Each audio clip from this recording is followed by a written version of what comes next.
जीवाणु से होने वाले रोगों की ट्रिक है पंडित का टीका, न्यू है बेटी रिया। प्लेग छुआछूत की बीमारी है जो बैसिलस पेस्टिस नामक जीवाणु द्वारा फैलती है। इसका संक्रमण चूहों पर पाए जाने वाले पिस्सुओं से होता है। डिप्थीरिया कोरोनी बैक्टीरियम डिप्थीरिया नामक जीवाणु से होता है। गले में दिक्कत होती है, अधिकांशतः संक्रमित दूध से। तपेदिक क्षय रोग टीबी, इस रोग को यक्ष्मा या काक रोग भी कहते हैं। माइक्रोबैक्टीरियम ट्यूबरकुलोसिस जीवाणु से होता है। उपचार हेतु स्ट्रेप्टोमाइसिन इंजेक्शन प्लस बीसीजी का टीका लगता है। Bacillus Calmette गुरेन। काली खांसी हीमोफिलस पर्टुसिस जीवाणु से मुख्यतः बच्चों को होता है। डीपीटी का टीका लगाया जाता है। टिटनेस, इसे लोकजो तथा धनुष टंकार भी कहते हैं। बैसिलस टेटनी जीवाणु से डीपीटी का टीका लगता है। कोढ़ या कुष्ठ रोग माइक्रोबैक्टीरियम लेप्री नामक जीवाणु से कुष्ठ रोग आनुवांशिक नहीं है। टाइफाइड आंत्र ज्वर मियादी बुखार साल्मोनेला टाइफोसा जीवाणु से होता है। तेज बुखार सिर दर्द औषधि है क्लोरोमाइसिटीन। सर्वप्रथम जीवाणु का पता किसने लगाया? ल्यूवेनहॉक ने लगाया। जीवाणु की खोज एंटोनिवोन ल्यूवेनहॉक ने की थी, इसलिए इन्हें जीवाणु विज्ञान का पिता कहा जाता है। जीवाणु शब्द का प्रयोग सबसे पहले सन 1838 ईस्वी में एरबर्ग ने किया था। निमोनिया डिप्लोकोकस न्यूमोनी जीवाणु से होता है। हेजा विब्रियो कोलेरा नामक जीवाणु से मक्खियों से फैलता है। गोनेरिया जीवाणु नाइसेरिया गोनेरियाई से होता है। रोगी से संभोग करने से गोनेरिया को सुजाक रोग भी कहते हैं। सिफिलिस का कारक है ट्रेपोनेमा पैलिडम, रोगी से संभोग करने से होता है। इस रोग में पेनिसिलिन से फ़ायदा मिलता है। कौन सा रोग जीवाणु द्वारा होता है? टाइफाइड रोग जीवाणु द्वारा होता है। जीवाणु द्वारा होने वाली बीमारी है टिटनेस, हेजा, टाइफाइड, क्षय रोग, डिप्थीरिया, प्लेग, काली खांसी, निमोनिया, कोढ़, गोनेरिया, सिफिलिस और कुष्ठ रोग। जीवाणु जनित रोग के उदाहरणों को चुनिए। कुष्ठ रोग, क्षय रोग, डिप्थीरिया, टिटनेस। तो चारों जीवाणु जनित रोग हैं। निम्नलिखित में से कौन जीवाणु बैक्टीरिया जनित बीमारी नहीं है? मियादी बुखार टाइफाइड है, हेजा जीवाणु जनित रोग है, टीबी भी जीवाणु जनित रोग है, एड्स वायरस जनित रोग है। कौन से जीवाणु में सुजाक रोग होता है? निस्सेरियाई गोनेरियाई से होता है। सुजाक रोग निस्सेरियाई गोनेरियाई से होता है। यौन संचारित रोग का उदाहरण है गोनेरिया। बैक्टीरिया जनक संक्रामक रोग जिसका संक्रमण लैंगिक संपर्क से होता है, सुजाक रोग है। निमोनिया का रोगजनक है जीवाणु। निमोनिया डिप्लोकोकस न्यूमोनी नामक जीवाणु से होता है। इस रोग में फेफड़ा प्रभावित होता है। इसमें सूजन आ जाती है। रोगी को तेज बुखार तथा सांस लेने में कठिनाई होती है।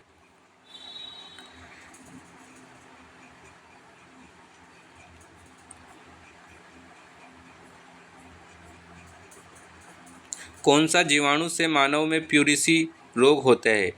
कौन से जीवाणु से मानव में प्यूरिसी रोग होता है? माइक्रोबैक्टीरियम ट्यूबरकुलोसिस से। फेफड़ों से संबंधित बीमारी है प्यूरिसी। प्यूरिसी फेफड़ों संबंधित बीमारी जिसमें सीने में तेज दर्द होता है एवं तपेदिक टीबी नामक रोग माइक्रोबैक्टीरियम ट्यूबरकुलोसिस जीवाणु द्वारा होता है। इसे यक्ष्मा भी कहा जाता है। इसकी खोज रॉबर्ट कॉच ने की थी। इसके लिए बीसीजी का टीका लगाया जाता है। स्वास्थ्य संस्थान में जन्म लेने वाले सभी बच्चों को बीसीजी टीका और पोलियो की अतिरिक्त खुराक 0 डोज जन्म के समय दी जाती है। शिशुओं को बीसीजी का टीका 1.5 माह की आयु तक लगता है। बीसीजी वैक्सीन किससे प्रतिरक्षा के लिए दिया जाता है? यक्ष्मा टीबी से प्रतिरक्षा के लिए दिया जाता है। भारत में सर्वाधिक होने वाली टीबी है फेफड़ों की। डोट्स प्रोग्राम का संबंध किससे है? क्षय रोग से है। डोट्स यानी directly observed treatment short course. Directly observe treatment short course यानी डॉट्स विश्व स्वास्थ्य संगठन द्वारा मान्य टीबी की रोकथाम हेतु 6-8 महीने में पूर्ण इलाज की एक मुहिम है। एड्स वायरस एक सूत्री आरएनए में होता है। Acquired immuno deficiency syndrome virus रोग। वायरस से होने वाले रोगों की ट्रिक है रेखा, इन चेचक वायरस में इनको पोलियो पीला छोड़ दो। रेबीज, खसरा, इन्फ्लुएंजा, चेचक, मेनिंजाइटिस, ट्रैकोमा, पोलियो, पीलिया, छोटी माता, डेंगू। रेबीज हाइड्रोफोबिया रेब्डोवायरस से होता है। तंत्रिका तंत्र प्रभावित होता है। संक्रमण पागल कुत्ते भेड़िए के काटने से होता है। टाइफाइड का कारण है साल्मोनेला। टाइफाइड मोतीझरा आंत्र ज्वर छोटी आंत प्रभावित होती है। मोतीझरा या आंत्र ज्वर या टाइफाइड संक्रामक रोग है। यह छोटी आंत को प्रभावित करता है। छोटी आंत आहार नाल का भाग होती है, अतः कहा जा सकता है कि टाइफाइड से आहार नाल प्रभावित होती है। यह रोग साल्मोनेला टाइफोसा नामक जीवाणु से होता है। इस रोग को मियादी बुखार तथा आंत का बुखार के नाम से भी जाना जाता है। यह रोग का वाहक मक्खियाँ होती है। इस रोग से बचाव के लिए क्लोरोमाइसिटीन वर्ग की एंटीबायोटिक दवा लेनी चाहिए। इसमें रोगी को सिर दर्द व तेज बुखार रहता है। टाइफाइड के परीक्षण के लिए विडोल टेस्ट का उपयोग किया जाता है। बचाव हेतु टाइफाइड रोधी टीके TAB में प्रयुक्त होते हैं। टैब प्रयुक्त करते हैं। टाइफाइड मियादी बुखार किसके कारण होता है? जीवाणु के कारण। मियादी बुखार की पुष्टि किस टेस्ट के द्वारा होती है? विडोल टेस्ट के द्वारा। टीका जो मोतीझरा से सुरक्षा प्रदान करता है? टैब। टीका जो मोतीझरा टाइफाइड से सुरक्षा प्रदान करता है? टैब है। खसरा मोबेली वायरस से होता है। शरीर पर लाल दाने पड़ जाते हैं। इन्फ्लुएंजा मिक्सो वायरस से होता है। इन्फ्लुएंजा को फ्लू भी कहते हैं। चेचक स्मॉल पॉक्स से संपूर्ण शरीर प्रभावित होता है। शरीर पर लाल दाने पड़ जाते हैं। मेनिंजाइटिस में प्रभावित अंग मस्तिष्क है। तेज बुखार होता है। ट्रेकोमा में प्रभावित अंग आँख हैं। पोलियो में प्राय बच्चों में रीढ़ की हड्डी आंत की कोशिकाएं नष्ट हो जाती हैं। पीलिया हेपेटाइटिस जॉन्डिस लीवर यकृत रोग है। छोटी माता चिकन पॉक्स से संपूर्ण शरीर प्रभावित होता है। डेंगू हत्ती तोड़ बुखार संपूर्ण शरीर प्रभावित, खासकर सिर आँख जोड़ महामारी के रूप में अचानक फैलता है। हैजा के रोगाणुओं की खोज किसने की थी? रॉबर्ट कोच ने की थी। रॉबर्ट कोच ने वर्ष 1905 में हैजा के रोगाणु विब्रियो कोलेरी की खोज की थी, जिसके लिए इन्हें नोबेल पुरस्कार से सम्मानित किया गया। हैजा एक संक्रामक रोग है जो कोलेरा विब्रियो नामक जीवाणु से होता है। इसमें उल्टी दस्त के साथ साथ हाथ पैर में ऐंठन होती है। संक्रामक रोग हैजा का कारण है विब्रियो कोलेरा। माइक्रोबैक्टीरियम लेप्री से कुष्ठ रोग होता है। क्लोस्ट्रीडियम टिटेनी जीवाणु से टिटनेस रोग। काली मौत किसे कहते हैं? प्लेग को कहते हैं। प्लेग इस रोग में मिचली, वहन, तिल्ली, बढ़न और रक्तस्रावी दाने निकलना आदि कारणों से रोगी का शरीर काला पड़ जाता है, जिसमें इस रोग को काली मौत का नाम सार्थक होता है। प्लेग किससे फैलता है? जीवाणु से फैलता है। प्रोटोजोआ से होने वाले रोग। परजीवी से होने वाले रोगों की ट्रिक है। रिया परजीवी कल सोने की माचिस ले गए। रिया परजीवी कल सोने की माचिस ले गए। मलेरिया रोग प्लाज्मोडियम नामक प्रोटोजोआ से होता है। प्लाज्मोडियम मादा एनोफिलीज मच्छर के शरीर में आश्रय लेता है, जिसे अपने डंक द्वारा मनुष्य के शरीर में पहुंचाकर उसे बीमार कर देता है। इससे सर्दी लगती है, तेज बुखार आता है, खून की कमी आती है। पायरिया एंटमीबा जिंजीवैलिस नामक प्रोटोजोआ से होता है। विटामिन C हरी सब्जियां खानी चाहिए। पायरिया में कालाजार लिशमेनिया डोनोवानी प्रोटोजोआ से फैलता है। इस परजीवी का वाहक बालू मक्खी है। इसमें रोगी को तेज बुखार आता है। बालू मक्खी, सिकता मक्खी। सोने की बीमारी स्लीपिंग सिकनेस ट्रिपेनोसोमा नामक प्रोटोजोआ से, जो एक परजीवी है तथा सीसी मक्खियों के शरीर में आश्रय लेता है। पेचिस एंटमीबा हिस्टोलिटिका प्रोटोजोआ से होता है। प्लेग एक जीवाणु जनित रोग होता है। यह रोग चूहों के शरीर में पाए जाने वाले पिस्सू के माध्यम से फैलता है। यह एक संक्रामक रोग होता है। प्लेग से पीड़ित व्यक्ति के संपर्क में रहने से यह रोग दूसरों को भी हो जाता है। कौन से जीवाणु से मानव में काली खांसी रोग होता है? बोर्डीटेला पर्टुसिस से होता है।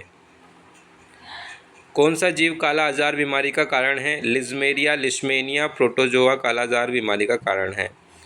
अधोलिखित में से किस वर्ग के जीव जल्दी प्रजनन करते हैं? बैक्टीरिया जल्दी प्रजनन करते हैं। सबसे अधिक प्रजनन की क्षमता जीवाणु में पाई जाती है।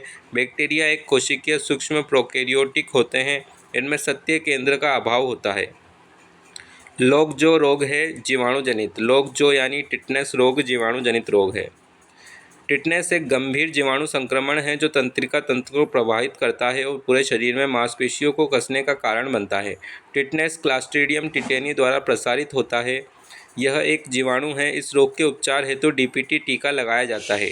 टिटनेस की अंतिम अवस्था लॉक जो है। लॉक जो रोग बेसिलम टिटेनी नामक जीवाणु से होता है, जो अधिकांशतः जंग लगे लोहे पर घोड़े की लीद मल में पाया जाता है। इस रोग को धनुष टंकार भी कहा जाता है। लॉक जो यानी जबड़ा जाम होना एक ऐसी समस्या है जब अचानक से आपका मुंह खुलना बंद हो जाए और जबड़ा एक जगह अटक जाए। इससे आप चबा नहीं पाएं और बोलने में भी परेशानी होगी। इससे व्यक्ति के तंत्रिका तंत्र में संक्रमण फैलने लगता है। टिटनेस किस वजह से होता है? बैक्टीरिया से होता है। असंक्रामक रोग कौन सा है? एड्स असंक्रामक रोग, कैंसर असंक्रामक रोग है, कैंसर। फेटिंग क्या है? चेतना की संक्षिप्त हानि है। फेटिंग या मूर्छा शरीर की वह स्थिति है जिसमें मानव की चैतन्य शक्ति और मांसपेशियों की शक्ति समाप्त हो जाती है। इसकी रक्तदाब, मानसिक रोग इत्यादि हो सकते हैं। वायरस रोग ट्रिक। रेखा इन चेचक वायरस मैन को पोलिया पीला छोड़ दो। रेबीज से हाइड्रोफोबिया तंत्रिका तंत्र प्रभावित होता है। रेब्डो वायरस संक्रमण पागल कुत्ते भेड़ी के काटने से होता है। खसरा मोबेली वायरस से होता है, शरीर पर लाल दाने पड़ जाते हैं। इन्फ्लुएंजा मिक्सो वायरस से होता है, इन्फ्लुएंजा को फ्लू भी कहते हैं। चेचक स्मॉल पॉक्स से संपूर्ण शरीर प्रभावित होता है, शरीर पर लाल दाने पड़ जाते हैं। मेनिनजाइटिस से प्रभावित अंग मस्तिष्क है, तेज बुखार होता है। ट्रेकोमा में प्रभावित अंग आँख है। पोलियो प्रायः बच्चों में रीढ़ की हड्डी, आँख की कोशिकाएं नष्ट हो जाती है। एड्स वायरस क्या होता है? एक सूत्री आरएनए होता है। एड्स वायरस का नाम है HIV, जिसका पूरा नाम है मानव प्रतिरक्षा विषाणु। HIV लगभग 90 से 120 मिलीमीटर व्यास का एक गोलाकार विषाणु होता है। इसमें एक सूत्री आरएनए के समान टुकड़े होते हैं। यह चारों ओर से ग्लाइकोप्रोटीन्स के दोहरे आवरण से घिरा रहता है। HIV के कारण होने को एड्स कहते हैं, जिसमें मानव की प्रतिरक्षा क्षमता कम हो जाती है। एड्स के संक्रमण के 3 मुख्य कारण हैं: असुरक्षित यौन संबंध, संक्रमित रक्त के आदान प्रदान तथा मां से शिशु में संक्रमण द्वारा। एड्स का कोई इलाज मौजूद नहीं है, लेकिन एंटी रेट्रोवायरल रेजीम ARV का सख्ती के साथ पालन करने से काफ़ी हद तक इस रोग को बढ़ना कम हो जाता है। पीलिया, हेपेटाइटिस, जॉन्डिस, यकृत रोग प्रभावित होता है। छोटी माता चिकन पॉक्स से संपूर्ण शरीर प्रभावित होता है। डेंगू संपूर्ण शरीर खासकर सिर, आँख, जोड़ महामारी के रूप में अचानक फैलता है, हड्डी तोड़ बुखार भी कहते हैं। एड्स किसके कारण होता है? विषाणु के कारण। HIV के लिए प्रयुक्त है human immunodeficiency virus. AIDS नामक बीमारी किससे होती है? संक्रमित खून चढ़ाने से। एड्स के उपचार में किस प्रकार की औषधियों का प्रयोग होता है? एंटीरेट्रोवायरल। एलिसा परीक्षण द्वारा किसका निदान करते हैं? एड्स के प्रतिरक्षियों का। एड्स के प्रतिरक्षियों के प्रारंभिक जांच हेतु एलिसा परीक्षण किया जाता है। एलिसा परीक्षण की पुष्टि हेतु वेस्टर्न ब्लॉट नामक परीक्षण किया जाता है। एलिसा युक्ति में एक प्लेट होती है जिसमें खाली जगह होती है। इन जगहों में रक्त की जांच से पहले रासायनिक पदार्थ डाला जाता है। यदि रक्त HIV पॉजिटिव है तो इसमें परिवर्तन देखा जाता है। PCR से जांच होती है HIV की। PCR से जांच होती है HIV की। आणविक जीव विज्ञान में पॉलीमरेज श्रृंखला अभिक्रिया किसी DNA सेगमेंट की एकाधिक प्रतिरूप तैयार करने के लिए बहुतायम में उपयोग में लाई जाने वाली एक विधि है। इसके लिए एक DNA प्राइमर टॉर्क पॉलीमरेज की आवश्यकता होती है। इसके लिए प्रयोग किया जाने वाला उपकरण थर्मोसाइकिला होता है। PCR टेस्ट के दौरान सेल में न्यूक्लियस व DNA का अलग कर सैंपल की जांच की जाती है। निम्नलिखित विषाणु में से कौन सा आम सर्दी का कारण बनता है? राइनो विषाणु बनता है। राइनो वायरस की एक श्रेणी है। इसकी 3 सदस्य जातियां A, B और C मानव में वायरस द्वारा संक्रमण इन्फेक्शन होने के सबसे अधिक पाए जाने वाले रोगजनक हैं और सामान्य सर्दी जुकाम भी अधिकतर इन्हीं के कारण होता है। राइनो विषाणु। पीलिया किसकी बीमारी है? लीवर की बीमारी है। पीलिया या हेपेटाइटिस यह वायरस जनित रोग है जिसमें यकृत उत्पन्न पीत वर्णक का पूरी उपचय नहीं हो पाता, इसलिए आंखें तथा त्वचा पीली हो जाती है। पित्त वर्णक बिलीरुबिन का निर्माण मृत RBCs के हीमोग्लोबिन से यकृत कोशिकाओं द्वारा किया जाता है।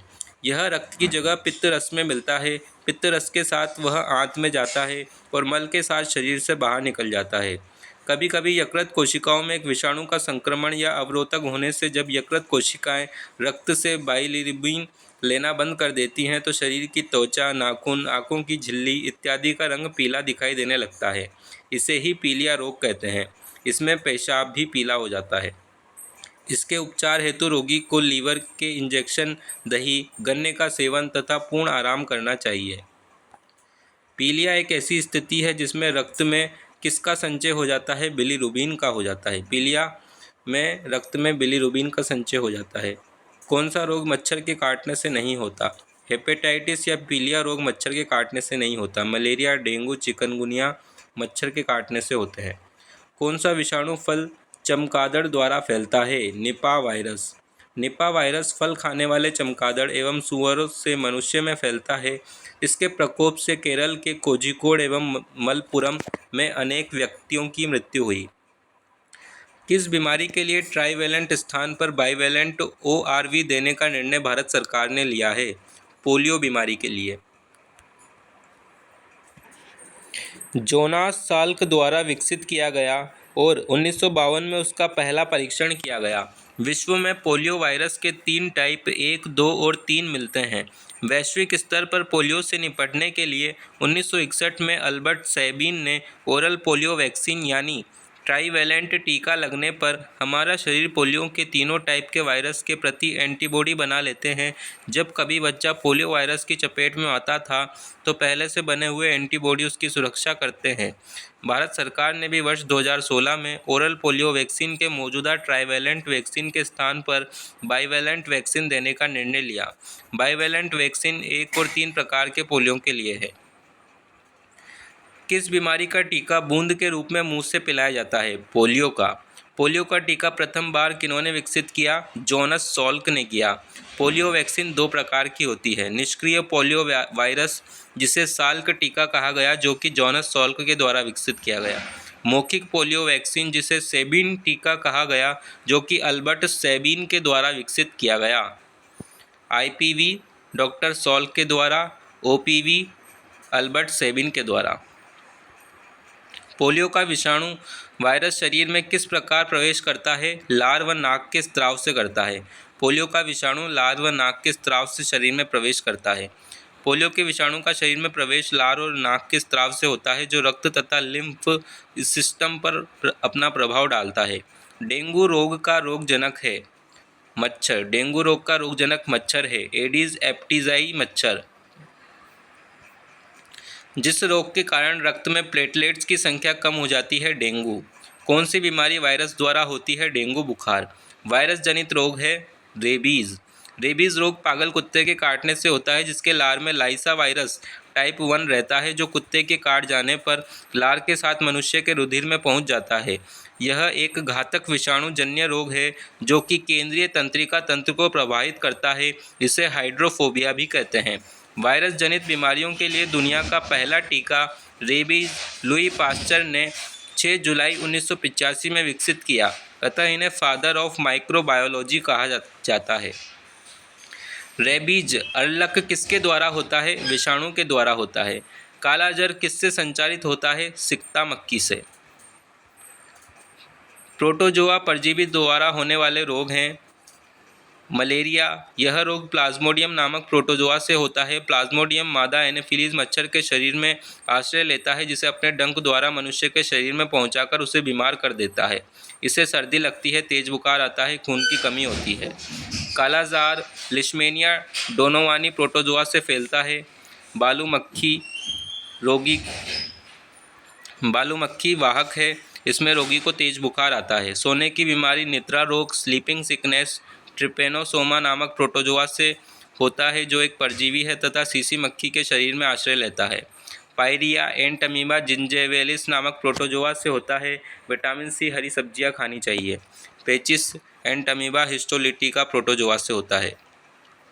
कालाजार सिकता मक्खी से संचारित होता है। कालाजार का सबसे ज़्यादा असर प्लीहा, लीवर तथा मेरुरज्जु पर पड़ता है। वायरस जनित संक्रामक रोग है खसरा।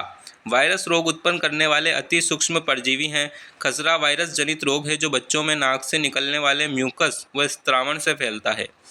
H1N1 वायरस किस बीमारी से संबंधित है? H1N1 वायरस संबंधित है स्वाइन फ्लू से। मलेरिया रोग कौन से मच्छर के काटने से फैलता है? एनाफिलेज मादा मच्छर के काटने से फैलता है। प्लाज्मोडियम परजीवी का वाहक है मच्छर। प्लाज्मोडियम परजीवी का वाहक है मच्छर।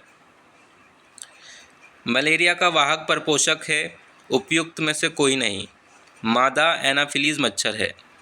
मलेरिया का वाहक मादा एनाफिलीज मच्छर है। निम्नलिखित में से किस रोग में रोग कारक एक प्रोटोजोआ है? मलेरिया रोग में रोग कारक एक प्रोटोजोआ है। दुर्दम मैलिग्नेंट मलेरिया होता है प्लाज्मोडियम फैल्सीपेरम। दुर्दम मैलिग्नेंट मलेरिया होता है प्लाज्मोडियम फैल्सीपेरम। कुनेन जो मलेरिया के लिए एक प्रमुख औषधि है वह प्राप्त होती है आवर्तबीजी पादप से। कुनेन जो मलेरिया के लिए एक प्रमुख औषधि है वह आवर्तबीजी पादप से प्राप्त होती है। मलेरिया नियंत्रण में उपयोगी मछली है गैम्बूसिया। मलेरिया नियंत्रण में उपयोगी मछली है गैम्बूसिया। इनमें से कोई नहीं है मलेरिया नियंत्रण में उपयोगी मछली। मलेरिया बुखार का लक्षण नहीं है लकवा। मलेरिया बुखार के लक्षण है ठंड लगना, तेज बुखार, अत्यधिक पसीना। सिनकोना से प्राप्त मलेरिया की दवा का नाम बताइए। कुनेन। मलेरिया परजीवी के जीवन चक्र में विभिन्न चरणों का सही क्रम होगा। Zygote, ookinete, oocyst, sporozoite. Pyorrhoea रोग संबंधित है दांतों से। कौन सा युग्म सुमेलित है? Entamoeba histolytica protozoa. पेयजल में एंटमीबा हिस्टोलिका का होना एक संकेत है प्रदूषित जल का। मच्छर से फैलने वाले रोग हैं मलेरिया और पित्तज्वर। मलेरिया पित्तज्वर मच्छर से फैलते हैं। पित्तज्वर पीला बुखार विषाणु जनित रोग है। पित्तज्वर यानी पीला बुखार वायरस जनित रोग है। कौन सा रोग आमतौर पर पिस्सू फ्लीज द्वारा फैलाया जाता है? पीला बुखार आमतौर पर पिस्सू फ्लीज द्वारा फैलाया जाता है। उल्टी एवं दस्त लगने पर शरीर के निर्जलीकरण के दौरान निम्न में से किसकी कमी हो जाती है? सोडियम क्लोराइड की। उल्टी एवं दस्त लगने पर शरीर के निर्जलीकरण के दौरान शरीर में सोडियम क्लोराइड की कमी हो जाती है। कौन सी बीमारी महामारी में नहीं आती है? कैंसर। इसके इलाज में कीमोथेरेपी उपयोग किया जाता है। कैंसर के इलाज में कीमोथेरेपी उपयोग किया जाता है। श्वेत फुफ्फुस कैंसर का मूल कारण है एस्बेस्टोस। श्वेत फुफ्फुस कैंसर का मूल कारण क्या है? एस्बेस्टोस है। कौन सा एक असंक्रामक रोग है? उच्च रक्तचाप। निमोनिया असंक्रामक रोग है। उच्च रक्तचाप असंक्रामक रोग है। डैश आहार डैश DASH आहार उन रोगियों को प्रस्तावित की जाती है जो इस रोग से ग्रसित हैं। उच्च रक्तचाप। वायुजनित रोग हैं डिप्थीरिया, निमोनिया, काली खांसी, TB, चेचक, खसरा, छोटी माता, स्वाइन फ्लू। वायुजनित रोगों का समूह है SARS, swine flu, pneumonia, diphtheria, काली खांसी, TB, चेचक, खसरा, छोटी माता, स्वाइन फ्लू। कौन सा जल जनित रोग है? पोलियो, उल्टी होना, दस्त होना, ये सभी जल जनित रोग है। जल के माध्यम से होते हैं, दूषित जल से। भोजन व जलवाहित रोग है हैजा और पेचिश। भोजन व जलवाहित रोग है हैजा और पेचिश। क्रिटिनिज्म क्या है? बच्चों में होने वाला एक रोग है क्रिटिनिज्म। श्लीपद या फीलपाँव के कारण होता है। किसके कारण होता है श्लीपद या फीलपाँव? फाइलेरियाई कृमि के कारण होता है सूत्राब। श्लीपाद या फीलपाँव सूत्राब फाइलेरिया कृमि के कारण होता है। फाइलेरिया किसके द्वारा पैदा किया जाता है? वुचेरेरिया ब्रैंकोफ्टाई। फाइलेरिया वुचेरेरिया ब्रैंकोफ्टाई द्वारा पैदा किया जाता है। एलिफेंटियासिस किसके कारण होता है? फाइलेरिया कृमि के कारण होता है।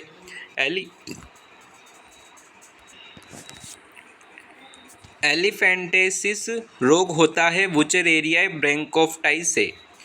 डेल्टोनिज्म प्रोटेनोपिया एक प्रकार की वर्णांधता है। उस रोगी कौन सा रंग नहीं देख पाता? हरा, लाल, नीला रंग नहीं देख पाता। डेल्टोनिज्म प्रोटेनोपिया एक प्रकार की वर्णांधता है जिसमें रोगी हरा, लाल व नीला रंग नहीं देख पाता। पार्किंसन रोग के इलाज को विकसित करने में महत्वपूर्ण योगदान देने के लिए निम्नोक्त में से किसे नोबेल पुरस्कार प्रदान किया गया? अरविंद कार्लसन को। पार्किंसन रोग के इलाज को विकसित करने में महत्वपूर्ण योगदान देने के लिए अरविंद कार्लसन को नोबेल पुरस्कार प्रदान किया गया। कौन सा कीट मनुष्य में निद्रालु व्याधि फैलाता है परंतु वन्य जीवों के लिए निरापद है और अफ्रीका में बेस्ट गेम वार्डन कहलाता है? सीसी मक्खी। सीसी मक्खी मनुष्यों में निद्रालु व्याधि फैलाता है परंतु वन्य जीवों के लिए निरापद है और अफ्रीका में बेस्ट गेम वार्डन कहलाता है सीसी मक्खी। जोड़ों में से किसका मेल सही बैठा है? टिटनेस डीपीटी, राजयक्ष्मा BCG, malaria chloroquine, scurvy ascorbic acid. गोलकृमि एक मानव परजीवी है जो क्षुद्रांत में पाया जाता है। गोलकृमि एक मानव परजीवी है जो क्षुद्रांत्र में पाया जाता है। कौन सा मनुष्य है तो लाभदायक नहीं है? टैपवर्म, फीताकृमि। दिमाग में घुसने वाला कीड़ा गोभी में पाया जाता है। टैपवर्म, फीताकृमि। गलसुआ मम्प्स एक वायरल रोग है जो सूजन पैदा करता है। कर्णपूर्व ग्रंथि में। गलसुआ एक वायरल रोग है जो सूजन पैदा करता है कर्णपूर्व ग्रंथि में। रोहिणी, गलघोटू और इन्फ्लुएंजा के होने का क्या कारण है? जीवाणु और विषाणु। रोहिणी गलघोटू जीवाणु से होता है और इन्फ्लुएंजा विषाणु से। कौन सा रोग संक्रामक है? डिप्थीरिया रोग संक्रामक है। अमीबता से क्या रोग होता है? अमातीसार। अमीबता से क्या रोग होता है? अमातीसार। अमीबता से अमातीसार या अमीबाइसिस नामक रोग हो जाता है जिसमें रोगी को दस्त के साथ आंव एवं रक्त निकलता है। इसके उपचार के लिए एमेटिन के इंजेक्शन लगाए जाते हैं तथा कुछ प्रतिजैविक दवाएं एमिक्लिन, क्लोरोक्वीन, ह्यूमेटिन आदि दी जाती हैं। प्रतिजैविक क्या है? किसी जीव द्वारा संश्लेषित एक यौगिक जो रोगाणुओं की वृद्धि को निरुद्ध करता है, जैसे पेनिसिलिन प्रतिजैविक है। प्रतिजैविक क्या है? किसी जीव द्वारा संश्लेषित एक यौगिक जो रोगाणुओं की वृद्धि को निरुद्ध करता है, जैसे पेनिसिलिन है। एम्पिसिलिन दवाई है, प्रतिजैविक है। एम्पिसिलिन दवाई एक प्रतिजैविक है। जीवाणुओं में से मानव जाति के लिए लाभकारी है स्ट्रेप्टोकोकस। स्ट्रेप्टोकोकस जीवाणु मानव जाति के लिए लाभकारी है। आयोडीन उन बीमार व्यक्तियों को दी जाती है जो पीड़ित होते हैं घेंगा रोग से। एथलीट फुट संक्रामक रोग है फफूंद जनित। एथलीट फुट संक्रामक रोग है फफूंद जनित। फफूंद फंगल से होने वाले रोग हैं अस्थमा, दमा, गंजापन, टीनिया कैपिटस नामक कवक से, दाद, एथलीट फुट, खाज। कवक यानी फंगस द्वारा फैलने वाली बीमारी है वलयकृमि, रिंगवर्म। रिंगवर्म वलयकृमि कवक द्वारा फैलने वाली बीमारी है। जापानी इंसेफेलाइटिस का कारक विषाणु मनुष्य शरीर के किस हिस्से को संक्रमित करता है? मस्तिष्क को। जापानी इंसेफेलाइटिस का कारक विषाणु मनुष्य शरीर के मस्तिष्क को संक्रमित करता है। भारी मात्रा में अल्कोहल पीने लोग प्रायः मरते हैं सिरोसिस से, लीवर सिलोसिस से। बच्चों को डीपीटी का टीका लगता है डिप्थीरिया में, काली खांसी, कुकर खांसी व टिटनेस के लिए। ज्वर नियंत्रण में सहायक औषधि का नाम है पैरासीटामोल। ज्वर नियंत्रण में सहायक औषधि है पैरासीटामोल। पारिस्थितिकीय तंत्र। शब्द पारिस्थितिकी तंत्र को सर्वप्रथम दिया है एजी टेंसले ने। शब्द पारिस्थितिकी तंत्र को सर्वप्रथम दिया एजी टेंसले ने अपनी पुस्तक इकोलॉजी में 1935 में दिया। पारिस्थितिकी तंत्र शब्द का प्रयोग सर्वप्रथम एजी टेंसले ने अपनी पुस्तक इकोलॉजी 1935 में किया। पारिस्थितिकी तंत्र के कौन से दो घटक हैं? जैविक तथा अजैविक। जैविक घटक ये सजीव जो अपने लिए भोजन निर्माण स्वयं करते हैं, ये उपभोक्ता वर्ग में आते हैं। अजैविक घटक में कार्बनिक जैसे पर्णहरित, अकार्बनिक व जलावयवी कारक होते हैं। पर्यावरण के अजैव अवयव में तापमान, प्रकाश, आर्द्रता, वायु, पवन, जल, मिट्टी आदि हैं। शब्द पारिस्थितिकी को सर्वप्रथम दिया है रिटर ने। शब्द पारिस्थितिकी को सर्वप्रथम रिटर ने दिया। पारिस्थितिकी तंत्र एजी टेंसले ने दिया और पारिस्थितिकी रिटर ने दिया। इकोलॉजी अर्थात पारिस्थितिकी शब्द का प्रथम प्रयोग रिटर ने किया, लेकिन इसको पूर्ण रूप से परिभाषित 1866 में जर्मन जीव वैज्ञानिक अर्नेस्ट हैकेल ने अपनी पुस्तक जनरल मॉर्फोलॉजी देर ऑर्गेनिज्म में किया था। कौन से पर्यावरण के अजैविक घटक के अंतर्गत आते हैं? वायु। पारिस्थितिकी तंत्र का कौन सा एक जीवीय संगठक नहीं है? वायु एक प्रकार का अजैविक संगठक है। पर्यावरण के जैविक घटक हैं पौधे अपना भोजन निर्माण स्वयं करते हैं, अतः जैविक घटक के अंतर्गत आते हैं। एक पारिस्थितिकीय तंत्र में सर्वाधिक संख्या में पाए जाते हैं उत्पादक। उत्पादक ये जीवधारी प्रकाश संश्लेषण क्रिया द्वारा स्वयं को जीवित रखने के लिए भोजन का निर्माण करते हैं, जैसे पेड़ पौधे। ये क्लोरोफिल युक्त पादप है जिनमें शैवाल, घास एवं पेड़ आते हैं। ये प्रकाश संश्लेषण द्वारा सूर्य ऊर्जा को रासायनिक ऊर्जा में परिवर्तित करते हैं। यह अधिकतर प्राणियों के लिए भोजन का स्रोत है। हरे पादप को स्वपोषी भी कहते हैं क्योंकि वे अपना भोजन स्वयं बनाते हैं। कौन सा एक कृत्रिम पारिस्थितिक तंत्र है? खेत, वन, तालाब, झील प्राकृतिक पारिस्थितिकी तंत्र हैं, जबकि खेत कृत्रिम पारिस्थितिकी तंत्र है। किस आहार श्रृंखला में प्रत्येक स्तर पर उपलब्ध कार्बनिक पदार्थों की औसत मात्रा जो कि उपभोक्ता को अगले स्तर तक पहुंचाती है 10%? खाद्य श्रृंखला में एक पोषण स्तर से दूसरे पोषण स्तर तक हमेशा ऊर्जा का स्थानांतरण होता रहता है। प्रत्येक पोषण स्तर पर स्थानांतरण के समय ऊर्जा की हानि होती है। एक पोषी स्तर से दूसरे स्तर में केवल 10% ऊर्जा का स्थानांतरण होता है, जबकि 90% ऊर्जा वर्तमान पोषी स्तर में जैव क्रियाओं में उपयोगी होती है। इसे ही ऊर्जा प्रवाह का 10% नियम कहते हैं। लिंडमान के 10% के नियम के अनुसार एक पोषण स्तर से दूसरे पोषण स्तर में मात्र 10% ऊर्जा ही स्थानांतरित होती है। इसी कारण ऊर्जा का प्रवाह एक दिशीय होता है। किसके द्वारा अधिकतम सूर्य ऊर्जा ग्रहण की जाती है? शैवाल के द्वारा। शैवाल के द्वारा अधिकतम सूर्य ऊर्जा ग्रहण की जाती है। कौन सा किसी पारिस्थितिकी तंत्र में एक दिशीय प्रवाह दर्शाता है? ऊर्जा। प्रकाश सूर्य का पारिस्थितिक तंत्र में ऊर्जा का निवेश होता है तथा पुनः उसके संगठकों द्वारा ऊर्जा का विभिन्न विधियों से निर्गम होता है। पारिस्थितिक तंत्र में ऊर्जा का प्रवाह या गमन पोषण स्तरों से होकर होता है। ऊर्जा के जिस भाग का विसरण होता है वह ऊष्मा के रूप में होता है तथा यह वायुमंडल में वापस चली जाती है। ऊर्जा का पारिस्थितिक तंत्र में प्रवाह एक दिशी होता है। एक पारिस्थितिकी तंत्र में ऊर्जा का स्रोत है सूरज की रोशनी। पारिस्थितिक तंत्र प्रकृति की एक क्रियात्मक इकाई है। पारिस्थितिक तंत्र में ऊर्जा का प्रमुख स्रोत सूर्य है। पत्तियों पर पड़ने वाले सूर्य प्रकाश की ऊर्जा का कितना प्रतिशत पादपों द्वारा खाद्य ऊर्जा में परिवर्तित किया जाता है? 1%। एक स्थलीय पारितंत्र में हरे पौधों की पत्तियों द्वारा प्राप्त होने वाली सौर ऊर्जा का लगभग 1% भाग खाद्य ऊर्जा में परिवर्तित करते हैं। ऊर्जा का पिरामिड होता है हमेशा सीधा, क्योंकि ऊर्जा का प्रवाह एक दिशीय होता है और प्रत्येक पोषण स्तर पर ऊर्जा का कुछ न कुछ क्षय अवश्य होता है। ऊर्जा का पिरामिड हमेशा सीधा होता है। ऊर्जा के प्रत्येक हस्तांतरण पर एक स्तर से दूसरे स्तर तक लगातार ऊर्जा में कमी होती है। ऊर्जा एक रूप से दूसरे रूप में रूपांतरित हो जाती है। आहार श्रृंखला में किसी पोषण रीति से अगली पोषण रीति तक ऊर्जा के स्थानांतरण से ऊर्जा में लगातार कमी आती रहती है। कुछ ऊर्जा पोषण रीति के प्रत्येक स्तर पर जीव अपनी वृद्धि के लिए उपयोग करते हैं तथा कुछ ऊष्मा के रूप में मुक्त हो जाती है। 3R में से किन को पर्यावरण के अनुकूल माना जाता है? Reduce, reuse, recycle. पर्यावरण संरक्षण हेतु 5R व्यवस्था reduce, reuse, recycle, refuse, repurpose को बढ़ावा दिया जा रहा है। सबसे स्थायी पारिस्थितिक तंत्र है समुद्र। एक मोर सांप खाता है जो पादपों पर पनप रहे कीटों को भक्षण करता है। मोर है खाद्य स्तूप का शीर्ष।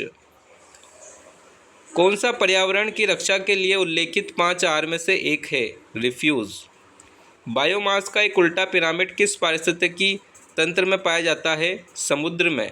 जलीय पारिस्थितिकी तंत्र में बायोमास का पिरामिड उल्टा हो सकता है क्योंकि जलीय तंत्र के उत्पादक सूक्ष्म पादप प्लवक होते हैं जो तीव्र गति से वृद्धि करते हुए जनन करते हैं। इसमें बायोमास के पिरामिड का आधार छोटा होता है और किसी भी समय उपभोक्ता का बायोमास प्राथमिक उत्पादक के बायोमास से अधिक होगा। बायोमास पिरामिड में प्रत्येक पोषण स्तर पर जीवों की संख्या की बजाय उनके सकल भार को मापा जाता है। एक समुद्री पारिस्थितिकी तंत्र में किस क्षेत्र प्रकाशमंद होता है? एफोटिक क्षेत्र में प्रकाशमंद होता है। पृथ्वी तक पहुंचने वाली कुल सूर्य ऊर्जा का लगभग 1% पौधों द्वारा प्रकाश संश्लेषण की प्रक्रिया में उपभोग किया जाता है। संपूर्ण सौर ऊर्जा जो उत्पादकों के माध्यम से सजीव तंत्र में प्रवेश करती है, अंततः ऊष्मा के रूप में वायुमंडल में चली जाती है। ऊष्मा के रूप में रासायनिक अंतर्ग्रहित पौधे अंतर्ग्रहित ऊर्जा को रासायनिक ऊर्जा में बदल देते हैं, जो कार्बोहाइड्रेट के रूप में भंडारित हो जाती है। शाकाहारी जीवों द्वारा पौधों के भक्षण से इस ऊर्जा का स्थानांतरण जंतुओं में हो जाता है। जंतु इस ऊर्जा का उपयोग अपापचयी क्रियाओं में वृद्धि तथा शोषण में करते हैं। उपयुक्त ऊर्जा को ऊष्मा के रूप में मुक्त कर दिया जाता है। एफोटिक जोन महासागर का हिस्सा है जहां बहुत कम या कोई धूप नहीं होती है। इसे औपचारिक रूप से गहराई के रूप में परिभाषित किया जाता है, जिसके आगे 1% से भी कम सूर्य का प्रकाश प्रवेश करता है। एफोटिक जोन के ऊपर फोटिक जोन है, जिसमें यूफोटिक जोन और डिस्फोटिक जोन शामिल है। यूफोटिक जोन पानी की परत है जिसमें शुद्ध प्रकाश संश्लेषण होने के लिए पर्याप्त प्रकाश होता है। डिस्फोटिक जोन, जिसे गोधूली क्षेत्र के रूप में भी जाना जाता है, पानी की परत है जिसमें शिकारियों को देखने के लिए पर्याप्त प्रकाश होता है, लेकिन प्रकाश संश्लेषण की दर शोषण की दर से अधिक होने के लिए पर्याप्त नहीं होती है। जलीय पारिस्थितिकी तंत्र में अपघटक के उदाहरण हैं जीवाणु व कवक। अपघटक या मृत जीवी, इसके अंतर्गत समुद्र में पाए जाने वाले जीवाणु एवं कवक आते हैं, जो कि मृत जीव जंतुओं एवं पेड़ पौधों के कार्बनिक पदार्थों का अपघटन करते हैं। पारिस्थितिकी तंत्र के समुच्चय को कहा जाता है जीवोम। बायोम जीवोम स्थलीय पारिस्थितिकी तंत्र का एक ही प्रमुख भाग है। इसके अंतर्गत वनस्पति एवं जीवों के समस्त क्रियाशील समूह शामिल किए जाते हैं। किसी प्रदेश की जलवायु, मिट्टी आदि कारकों से सामंजस्य स्थापित कर जो जटिल जैव समुदाय विकसित होता है, उसे ही बायोम कहते हैं। निम्न में से किसके वर्षा के पानी में घुलने से वर्षा का पानी अम्लीय हो जाता है? सल्फर के ऑक्साइड। अम्लीय वर्षा को काली वर्षा भी कहते हैं, क्योंकि यह वातावरण में सल्फर डाइऑक्साइड तथा नाइट्रोजन के ऑक्साइड की अधिकता के कारण होती है। अम्लीय वर्षा में सल्फ्यूरिक अम्ल H2SO4, नाइट्रिक अम्ल HNO3 तथा कार्बोनिक अम्ल जल में घुलकर अम्लीय वर्षा के रूप में यह पृथ्वी पर गिरते हैं। वर्षा की अम्लता 60 से 70% H2SO4 तथा 30 से 40% HNO3 के कारण होती है। अम्ल वर्षा से संबंधित जल का pH मान 5 से 2.5 के बीच हो जाता है। IUCN द्वारा प्रमुख संकटग्रस्त जीवों को कितने वर्गों में वर्गीकृत किया गया है? 6 वर्गों में।